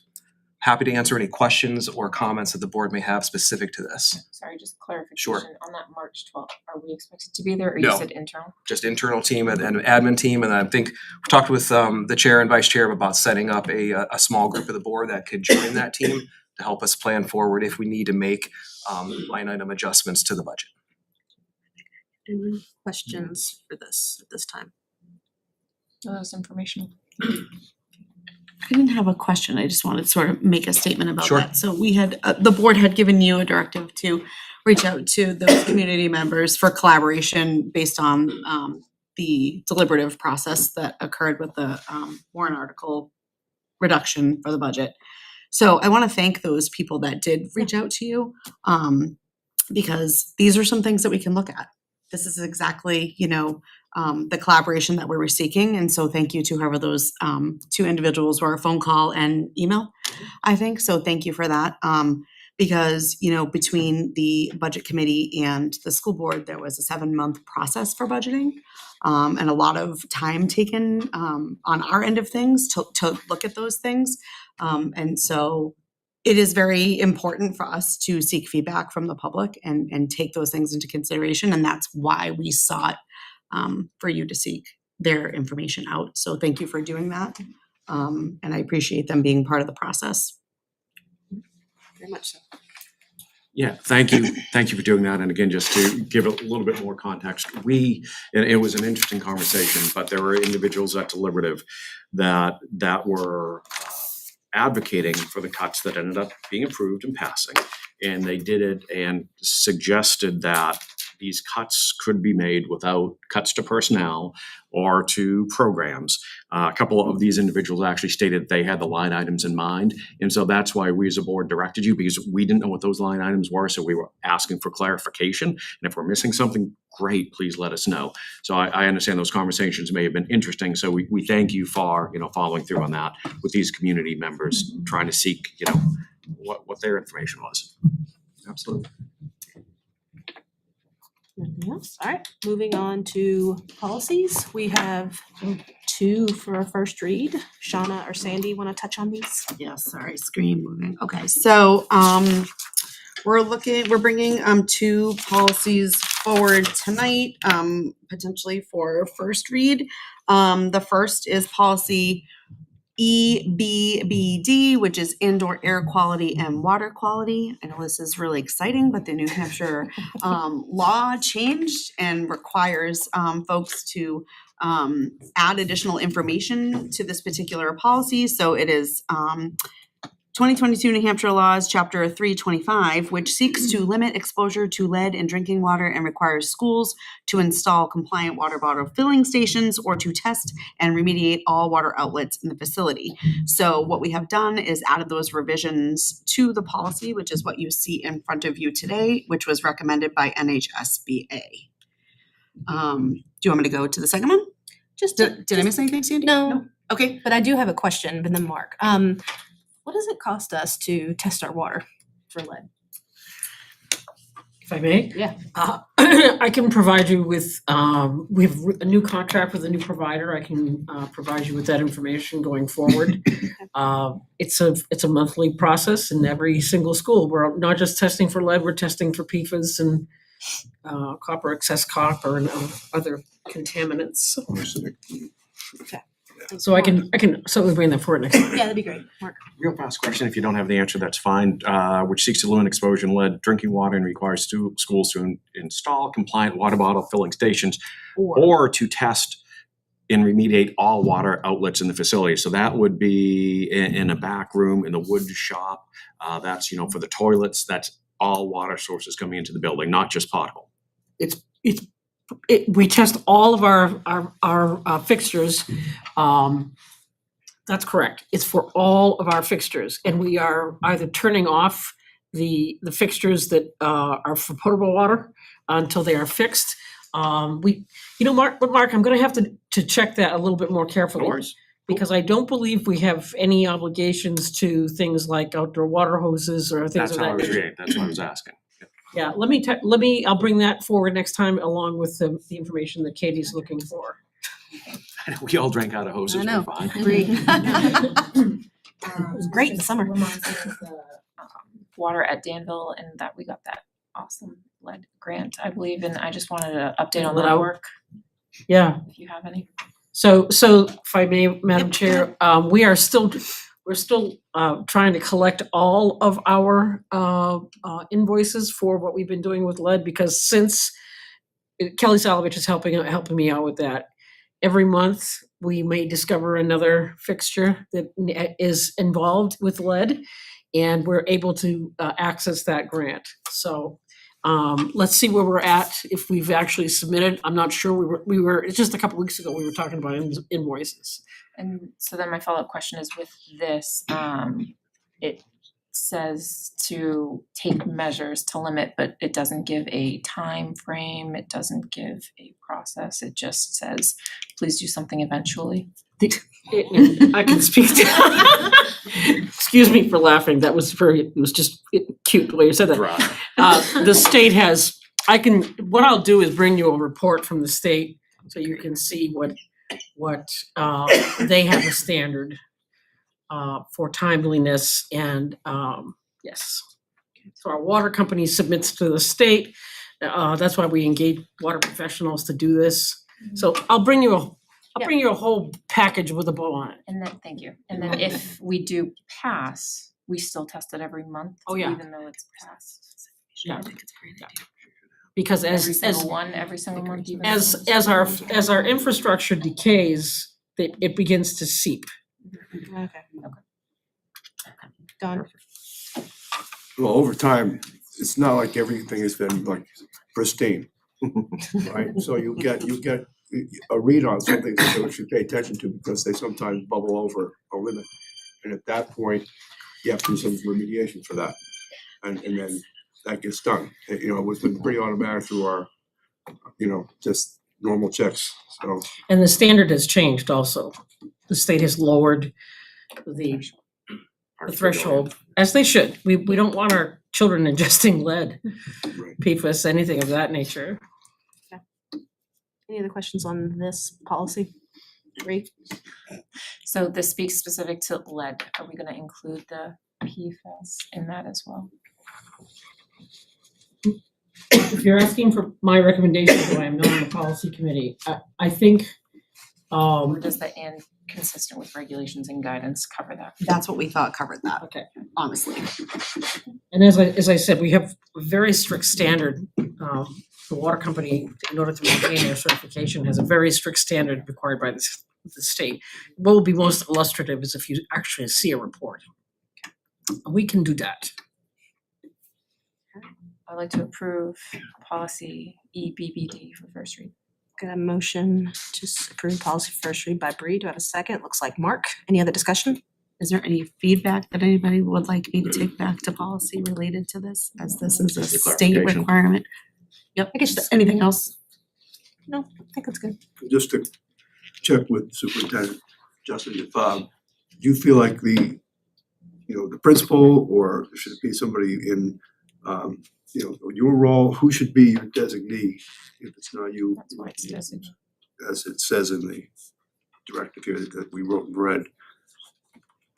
Like, would you look to the principal to look at the building report that comes in and report to you?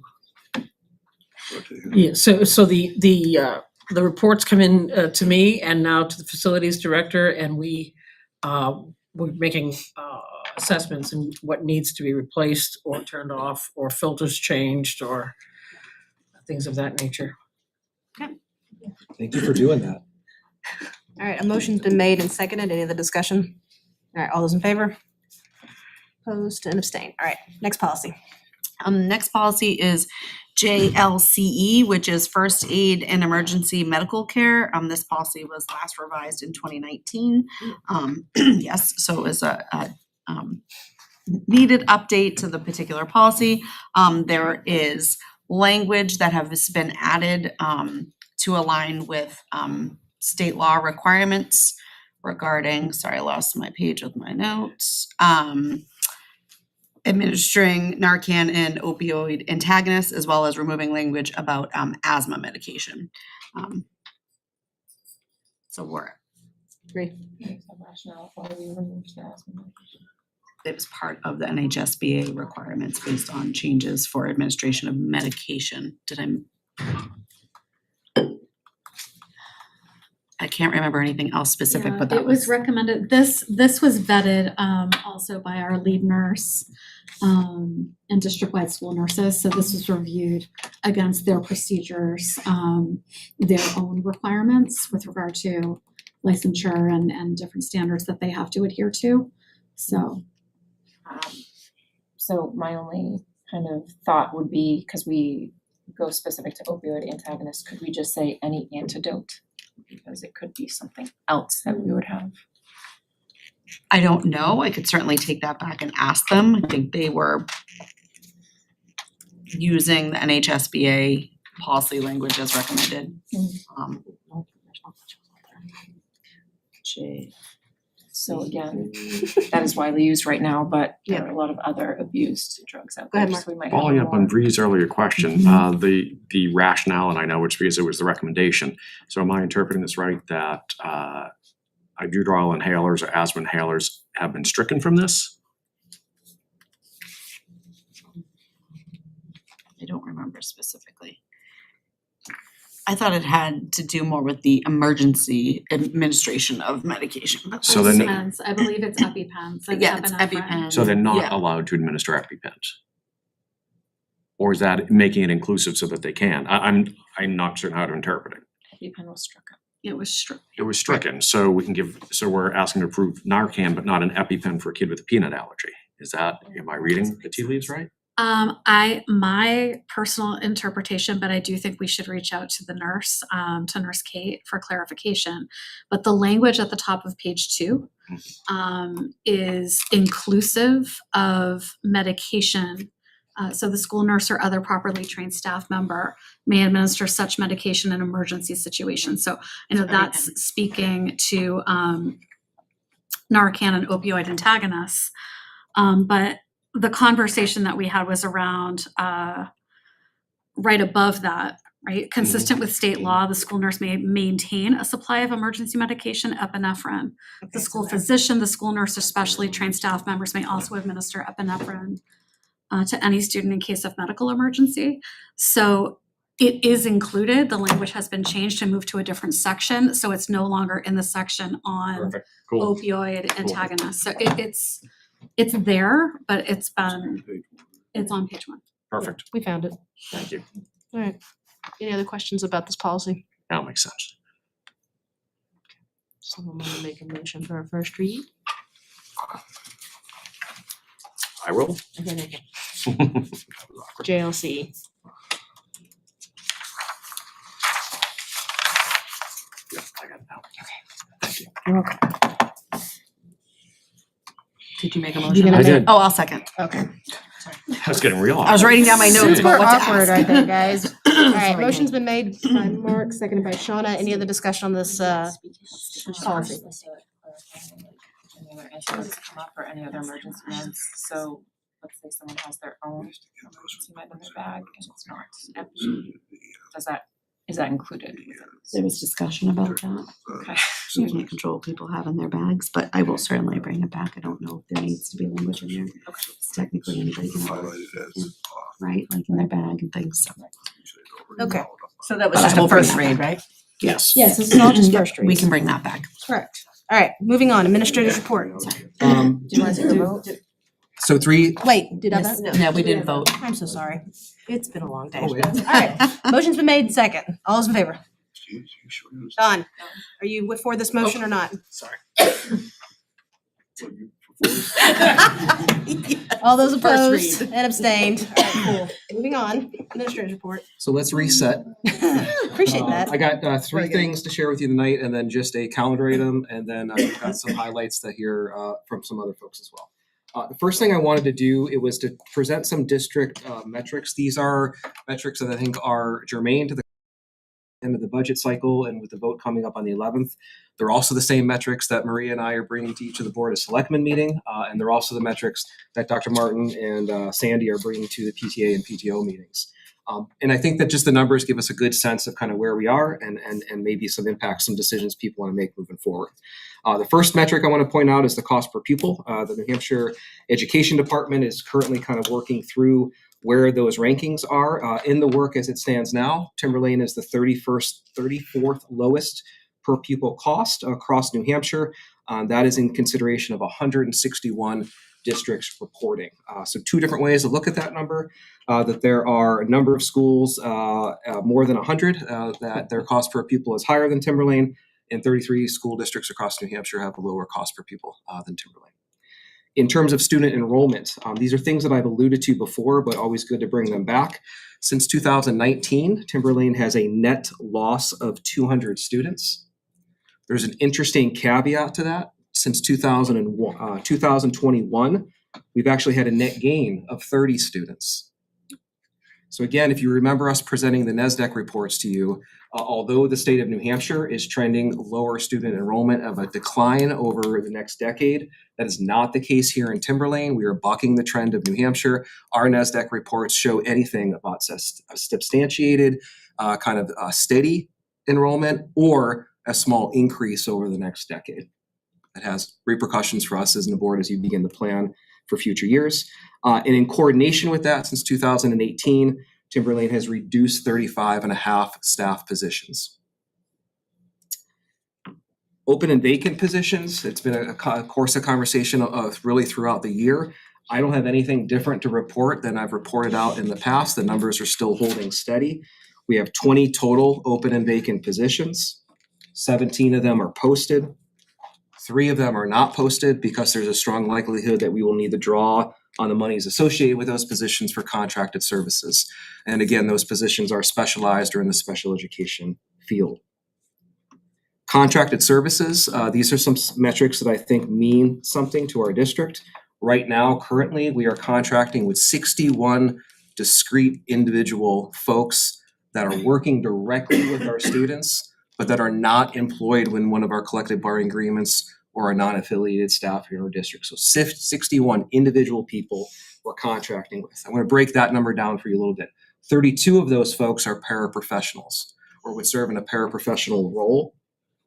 9 of them are serving in a speech and language clinical role. 5 of them are psychologists, serving again in that clinical role. 7 of them are behavior specialists. 3 of them are working directly with students around vision. 5 of them are special education teachers across of our district. 2 of that 5 are the lead teachers in the NECC program, both at TLC and again at Atkinson. It's received high accolades. And 5 more are real discrete specialists working directly with students. So again, it gives you a breakdown of the specialized nature of those contracted services, but also the pull and the demand for us to begin to be able to hire those people at a more frequent rate on our own books and our own pieces. And the last metric I report out, same one we did at deliberative session, and we'll have new updated actual revenue and expenses after we get through February. We'll bring those to the March meeting.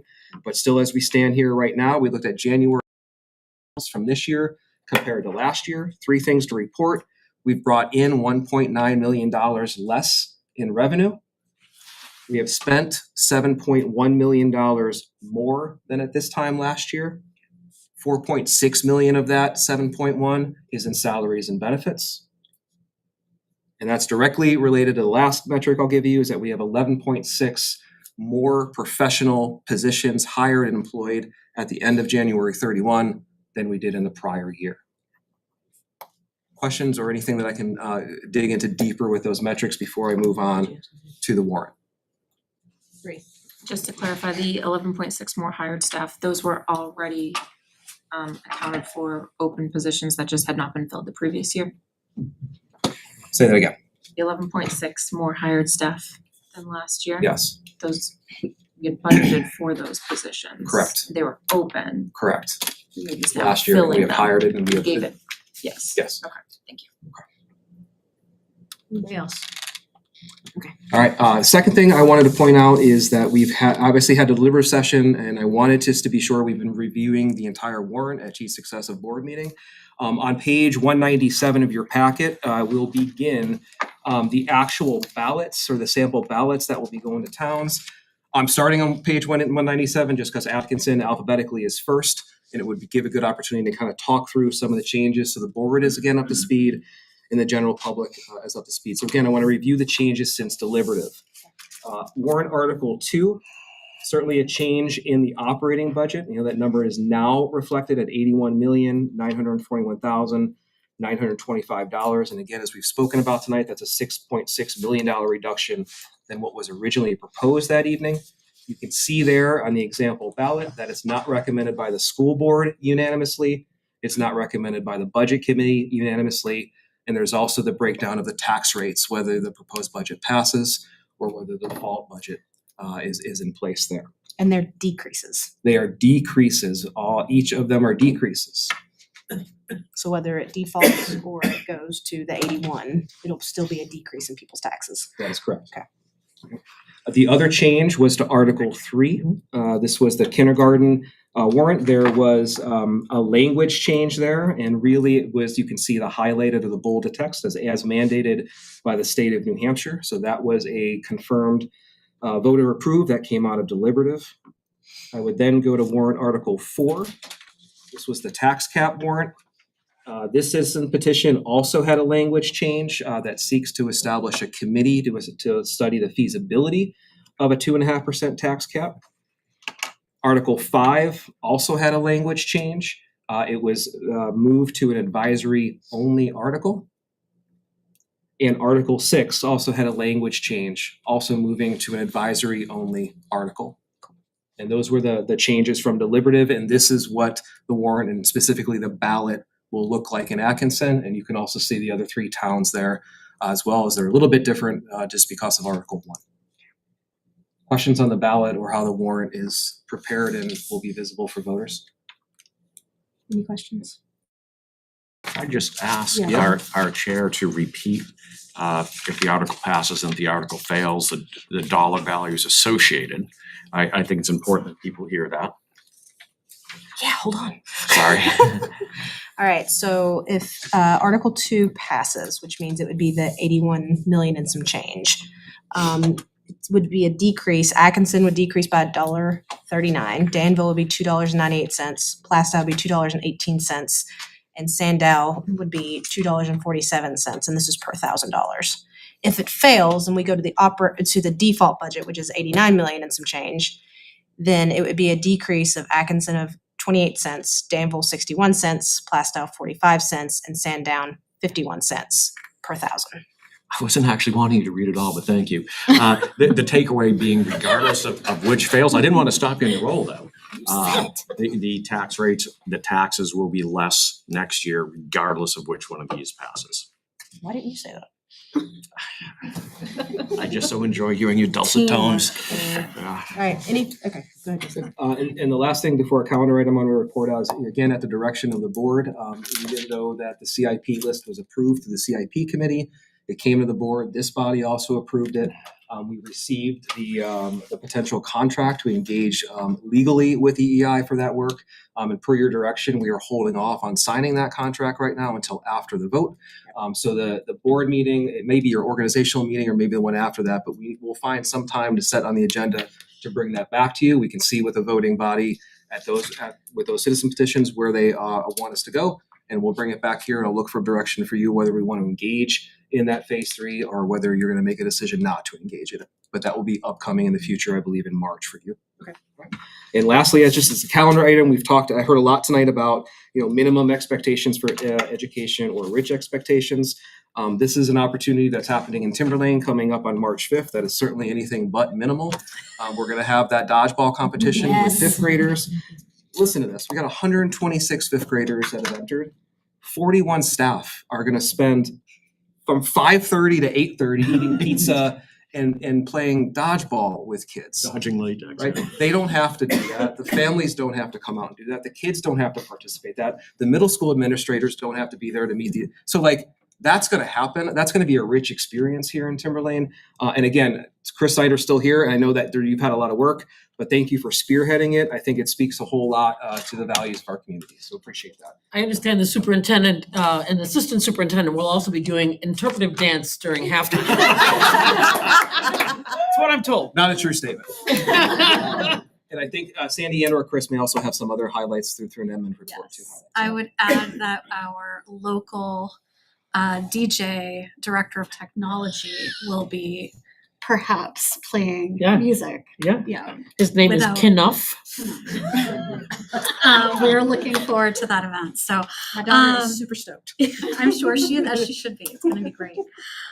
So again, we collectively try to bring you some positive things happening in our schools during the admin report. So first off, we would like to extend our congratulations to sophomore Danielle Bates, who won first place in the high jump at the state winter track meet.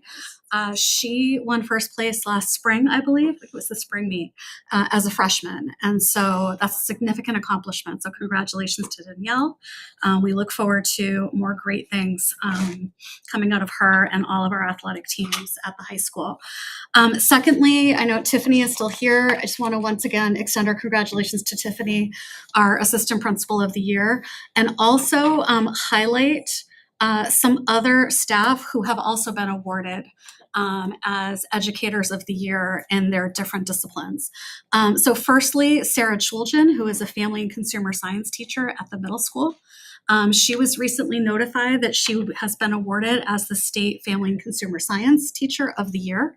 Some of the notifications or why she was honored is due to her dedication to hands-on learning, creative projects, and community connections that have created an engaging and inspiring environment where students thrive. So congratulations and many thanks to Sarah. We will hope to bring some of these educators to future board meetings. Secondly, we have Dr. Joy Fraga-Muller, who is a high school environmental science teacher, was recently recognized or informed that she will be recognized as New Hampshire Environmental Educator of the Year.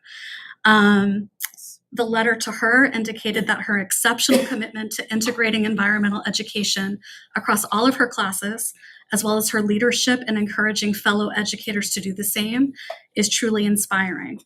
For the past 15 years, Joy has consistently brought students outside to experience science firsthand, allowing them to gather real-world data and deepen their connection to the environment. Her innovative approach to teaching, such as her physical science biology integrated class, where students explore alternative energy sources, has shown her ability to engage students in meaningful real-world applications of their learning.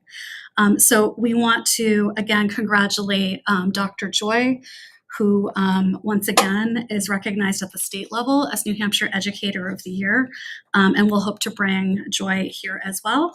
And then lastly, Corey Dion, who is a middle school 8th grade science teacher. This is not Educator of the Year, but she was surprised last week. They had a surprise team meeting in the cafeteria, and she was nominated, I believe, by a parent to be WZID, local radio station Educator of the Month. And again, the note to recognize Corey is Corey deserves this title so much. She is an amazing teacher. She goes above and beyond for all of her students, but is also always right on top of modifications and accommodations for the students who need them. She makes sure all students in regular education and in the special education community feel welcome in her class and included. The person who wrote this appreciates all she does for the students that she works with, and that individual has had the pleasure of assisting students in her classroom last year and again this year, and has commented on the way in which she teaches to make every student feel cared about, and to also show joy in her job, and found that to be incredibly inspiring. So I know Corey was surprised last week by representatives from WZID in front of her students. And so again, we'd like to recognize Corey for her exceptional work. And I think it is uncommon to be in an educational community where we have, we know that we have incredible inspirational educators, but to have such a high number of them recognized at the state level is really unheard of. And so we are very proud of our educators and all that they do.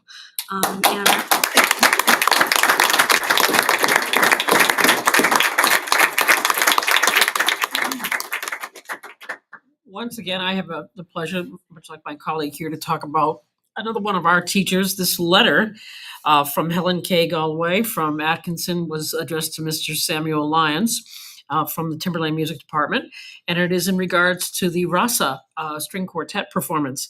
Dear Sam, having thoroughly enjoyed last evening's performance of the Rasa Quartet, a professional quartet, and the young violinists of the two Timberlane Regional School District music groups, I thought I would send this complimentary message.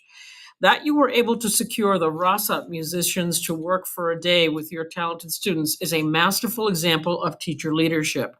The poise and confidence of the Timberlane Regional School District's violinists and Ansley musicians was breathtaking, and an astonishingly vibrant celebration of your leadership and skill. I wish I could write like this.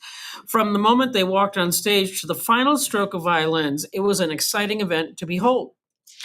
Having been a high school principal with the Department of Defense Education and having a music teacher in my school who utilized the skills of the NATO band and the U.S. Navy band assigned to Naples, Italy, it was a treat to see that you sought this lively and very talented quintet to work with your students.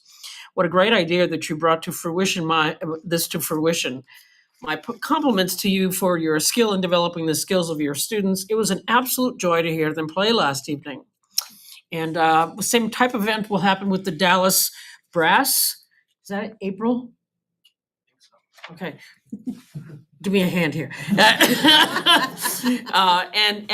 So these are amazing professional ensembles, and that combination of opportunity for the communities to see a professional group of that nature, and for our students, once again, much like the modern music event the other night, is just an absolute amazing and unique opportunities for our students. So I welcome you to check out the PAC. Was another thing that I learned from some of the parents at the PTSA meeting that I attended, is that not everyone is aware that our PAC is, it is hard to schedule things at the PAC, because if it's not our students that are occupying that space with art of all nature, it is a professional ensembles, including the Merrimack Valley Symphony Orchestra. So I welcome you to check that out. Thank you. Administration. All right, next is personnel report. We have a couple resignations and retirements. Make a motion to accept the professional resignations of Angela LeBrecq, kindergarten teacher at Pollard Elementary, and Andrea Simpkins, special education teacher at Danville Elementary. A motion to have a second. Second by Kim. Any discussion? All those in favor? Opposed and abstained. All right. Make a motion to accept the professional retirements of the following: Helen Blanchard, special education teacher at the middle school; Patricia Collins, media generalist at Pollard Elementary; Barbara Gallant, guidance at Atkinson Academy; Beth Runnels, French teacher at Timberlane High School; and Stephen Scanlon, Excel study coordinator at Timberlane High School, and thank them immensely for their service to our students and our community. Shauna, I think I see at least one of them here. I don't know if I see more than one, but I don't know if the board wanted to ask them to come up and say a few things, or if the board wanted to say anything to them. Absolutely. I know I see Barbara. I would love that opportunity, yes.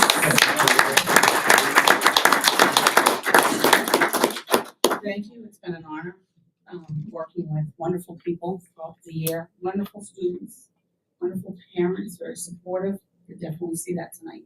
And I appreciate everything you've done, and looking forward to doing some more things with my family now. Thank you very much. Thank you.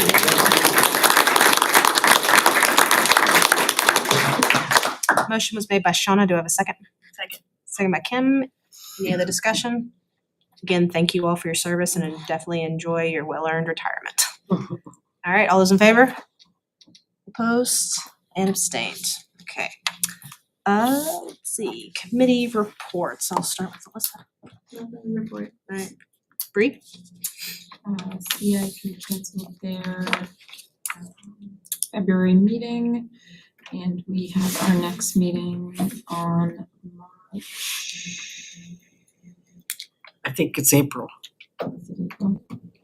April 14th, Monday, 6:15 p.m. here. And strategic plans, next is March 20th, no updates. Kim? No, next curriculum assessment's March 4th, and that's all I have. Okay, Shauna? Policy's next meeting is Thursday, March 6th. I'll take back the feedback from tonight, and Wellness Committee meets in April. Cool. I have none. Budget committee has commenced. Dawn, you good? I'm good. All right, any other business? Mark? Yes, please. Wanna go? You beat me. Shauna? Do you mind if I go first? Yeah, Shauna, go. Thanks, buddy. Sorry.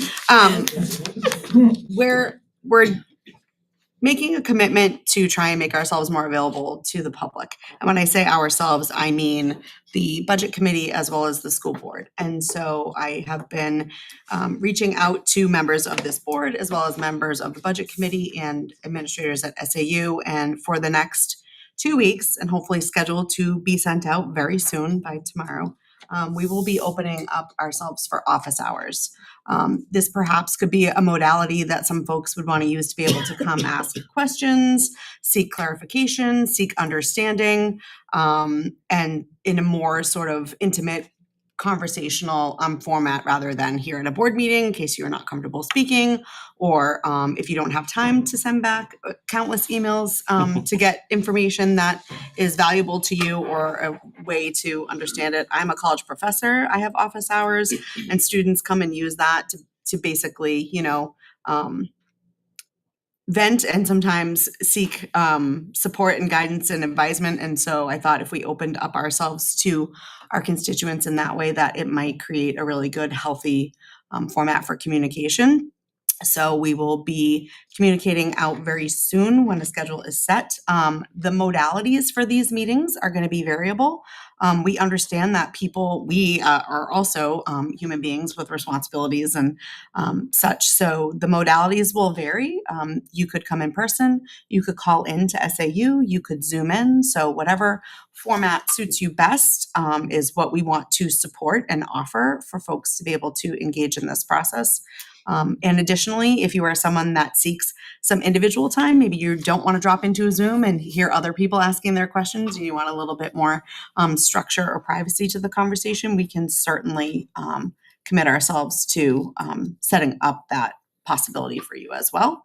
So I'm very excited. Thank you to the board members here who have agreed to dedicate some time. Thank you to the budget committee folks who have reached out. In fact, I'm sitting here getting a couple more messages from folks reaching out from the budget committee as well. The goal is to have 1 hour available every day starting next week up until the vote.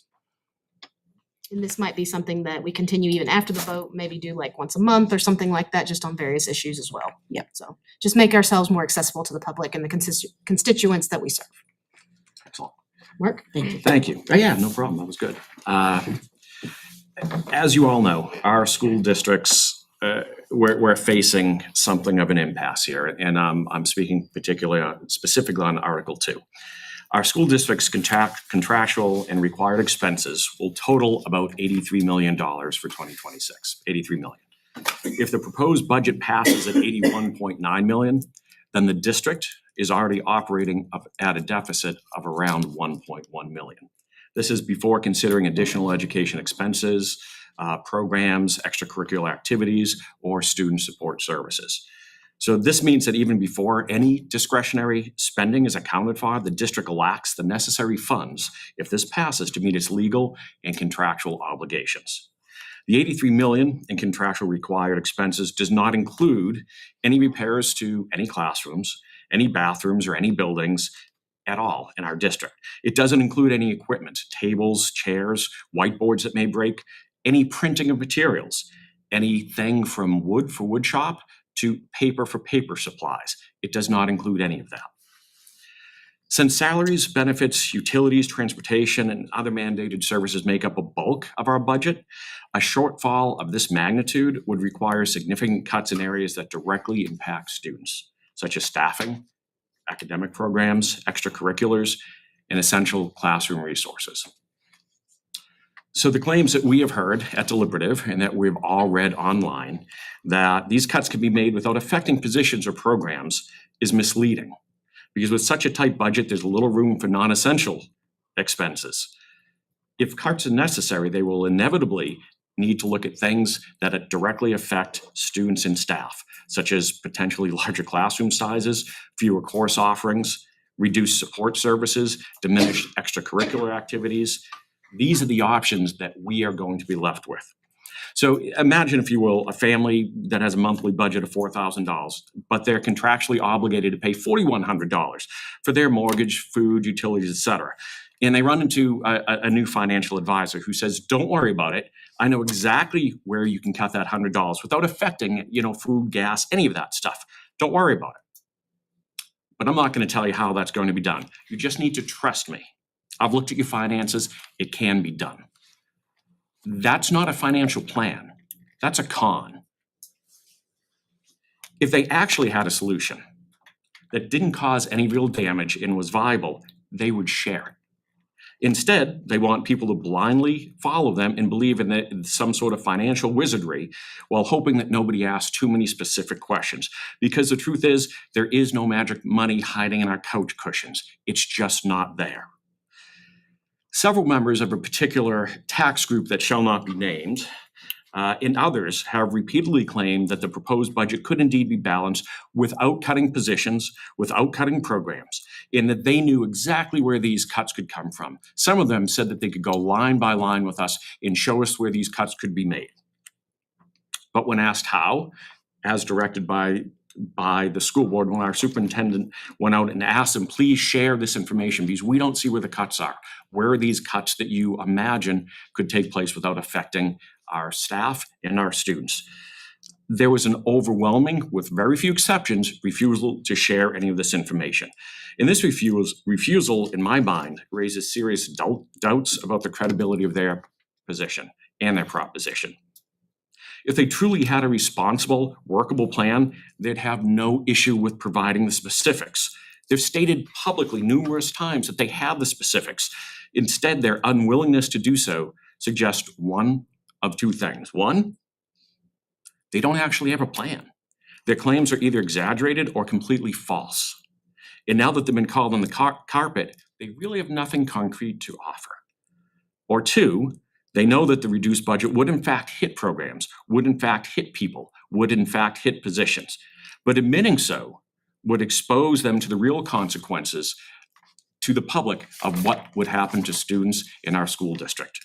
The reputation of the district would suffer, and the devastating truth is, if those truths were known, they would fear losing the votes that they got when they gained the public's trust and said, don't worry, we can live off this budget. Trust us, everything will be okay. Nobody's going to get cut. This is like somebody, trying to plan out a weekend camping trip. And they'll say, hey, let me plan it for you. I'll pack your stuff. Less weight, less space, let me do it. There's no need to cut food, water, any of those things, any of your gear, I'll take care of it. But when you ask, hey, what is it that you're cutting? What is it that you're leaving behind? They smile at you and say, don't worry about it, trust me, it can be done. Would you set off into the wilderness with them? Would you send your kids with them, hoping that they didn't leave behind the tent or mattresses? Who knows? Of course you wouldn't. You'd demand the specifics, because once you're out in the woods and these bad decisions have been made, they have real consequences. And that's what we're looking at, the real consequences of following this ill-advised plan. And for those who have repeatedly claimed that they knew exactly where the cut should be without affecting possessions or programs, you've yet to share it, with very few exceptions. And the two people, if my memory serves, that did respond to our superintendent, their two suggestions for cuts indeed were position-based.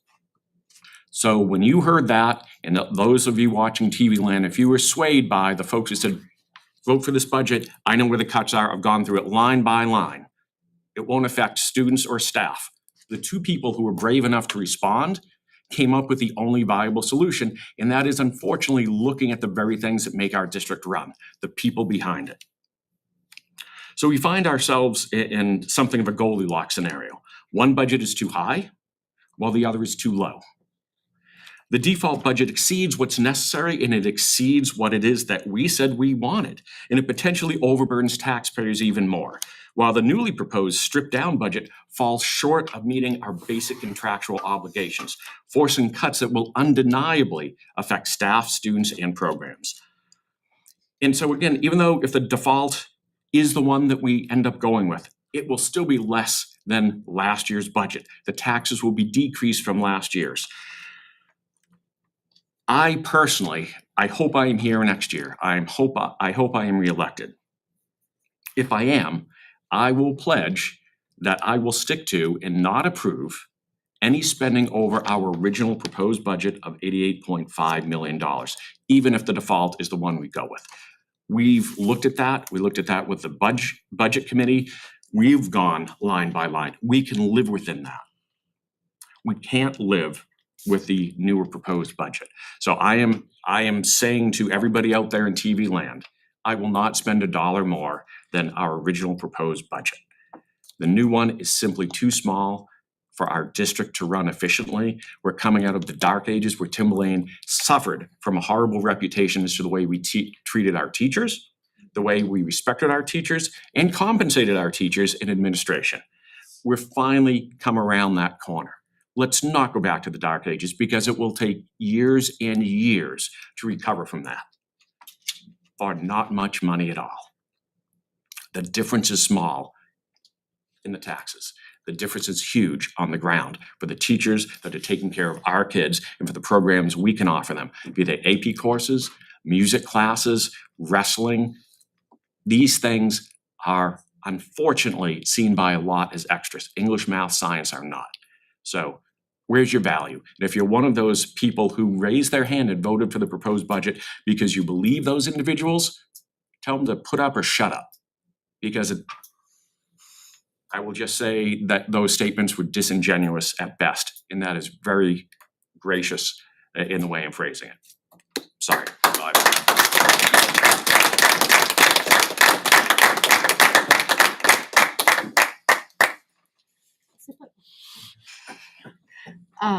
Does anybody else have anything for other business? Is Jack here? Hi, Jack. Dang, man. Do we have any other delegates or individuals that wish to speak? Nope. Oh, did you? Can I just finish? Can I finish Yeah, go ahead. my spiel? Sorry, I Kind didn't of think she's. Piggyback on what Mark just shared. Julia, right? Julia Doherty, Mackinson.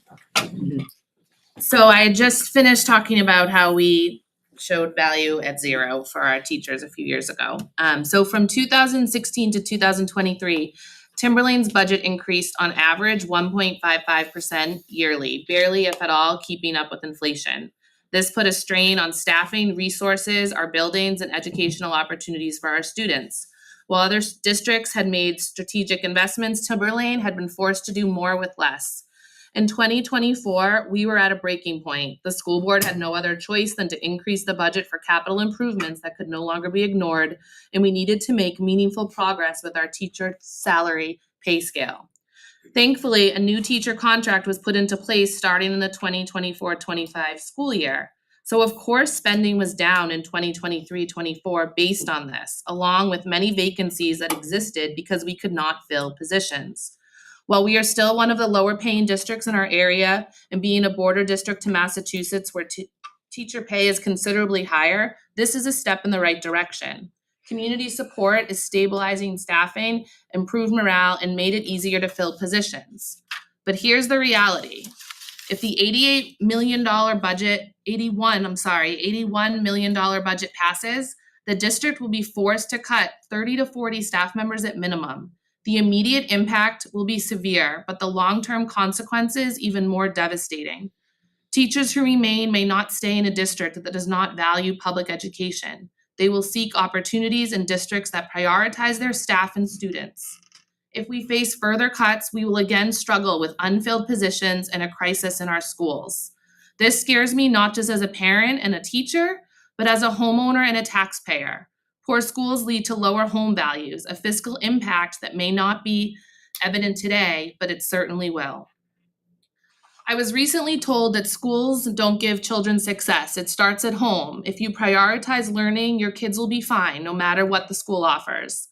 And you know what? My children will probably be okay. They have a teacher for a mom, they don't have any academic challenges, and we're in a position that we could find extracurricular activities outside of school. But what about the children that don't have those opportunities or advantages? What about the children that have a learning disability or autism? What about the children that are being raised by aging grandparents or the children whose parents may not value education, but they are bright and capable and need some extra guidance? Public education is for everyone. It is our collective responsibility to ensure every child has the opportunity to succeed. We must show up and vote no on this article. Support our children, support our teachers, support our community. Thank you. Thank you.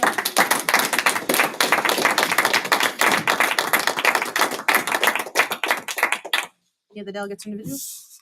One quick one, sorry. Yeah, go ahead.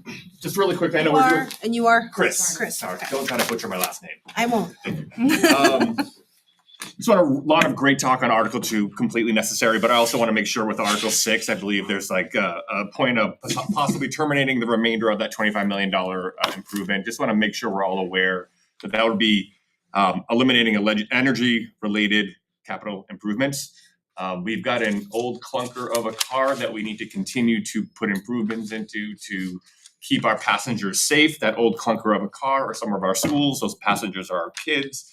We do need to continue and make sure Article 6 is passed, and we do not, we actually want to vote no on that one because that would be terminating. So please vote no on Article 6. And then I do agree, I believe it was with Jessica seconding, that we do need to take this fight more so to the state. Let's settle the March 11th discussion first, but there's a ton of passion on the yes and no side, and if we can combine that, things can happen. It's happened before, all those things, those improvements I said that were done when I was in high school. At the time, it was the largest grant I believe the state of New Hampshire's ever given to a school in history at that time. It's not easy, it's gonna be hard, but it's possible if we collectively go after that to the state. So after the 11th, I know my attention and energy is gonna be more focused on that. That's how I think we're gonna get the relief that we need for all towns. Just wanna make sure, again, just let's get through the 11th, let's vote no, let's get that budget through, and then let's collectively go try to find a way to get the state to support us in a bigger way.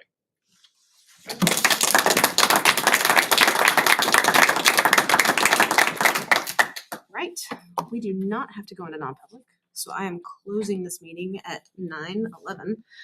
And everybody have a good evening. Great analogy. Have a great and Love the safe analogies. vacation. Yes, have a great and safe vacation, guys. Yeah, of course I do, yeah.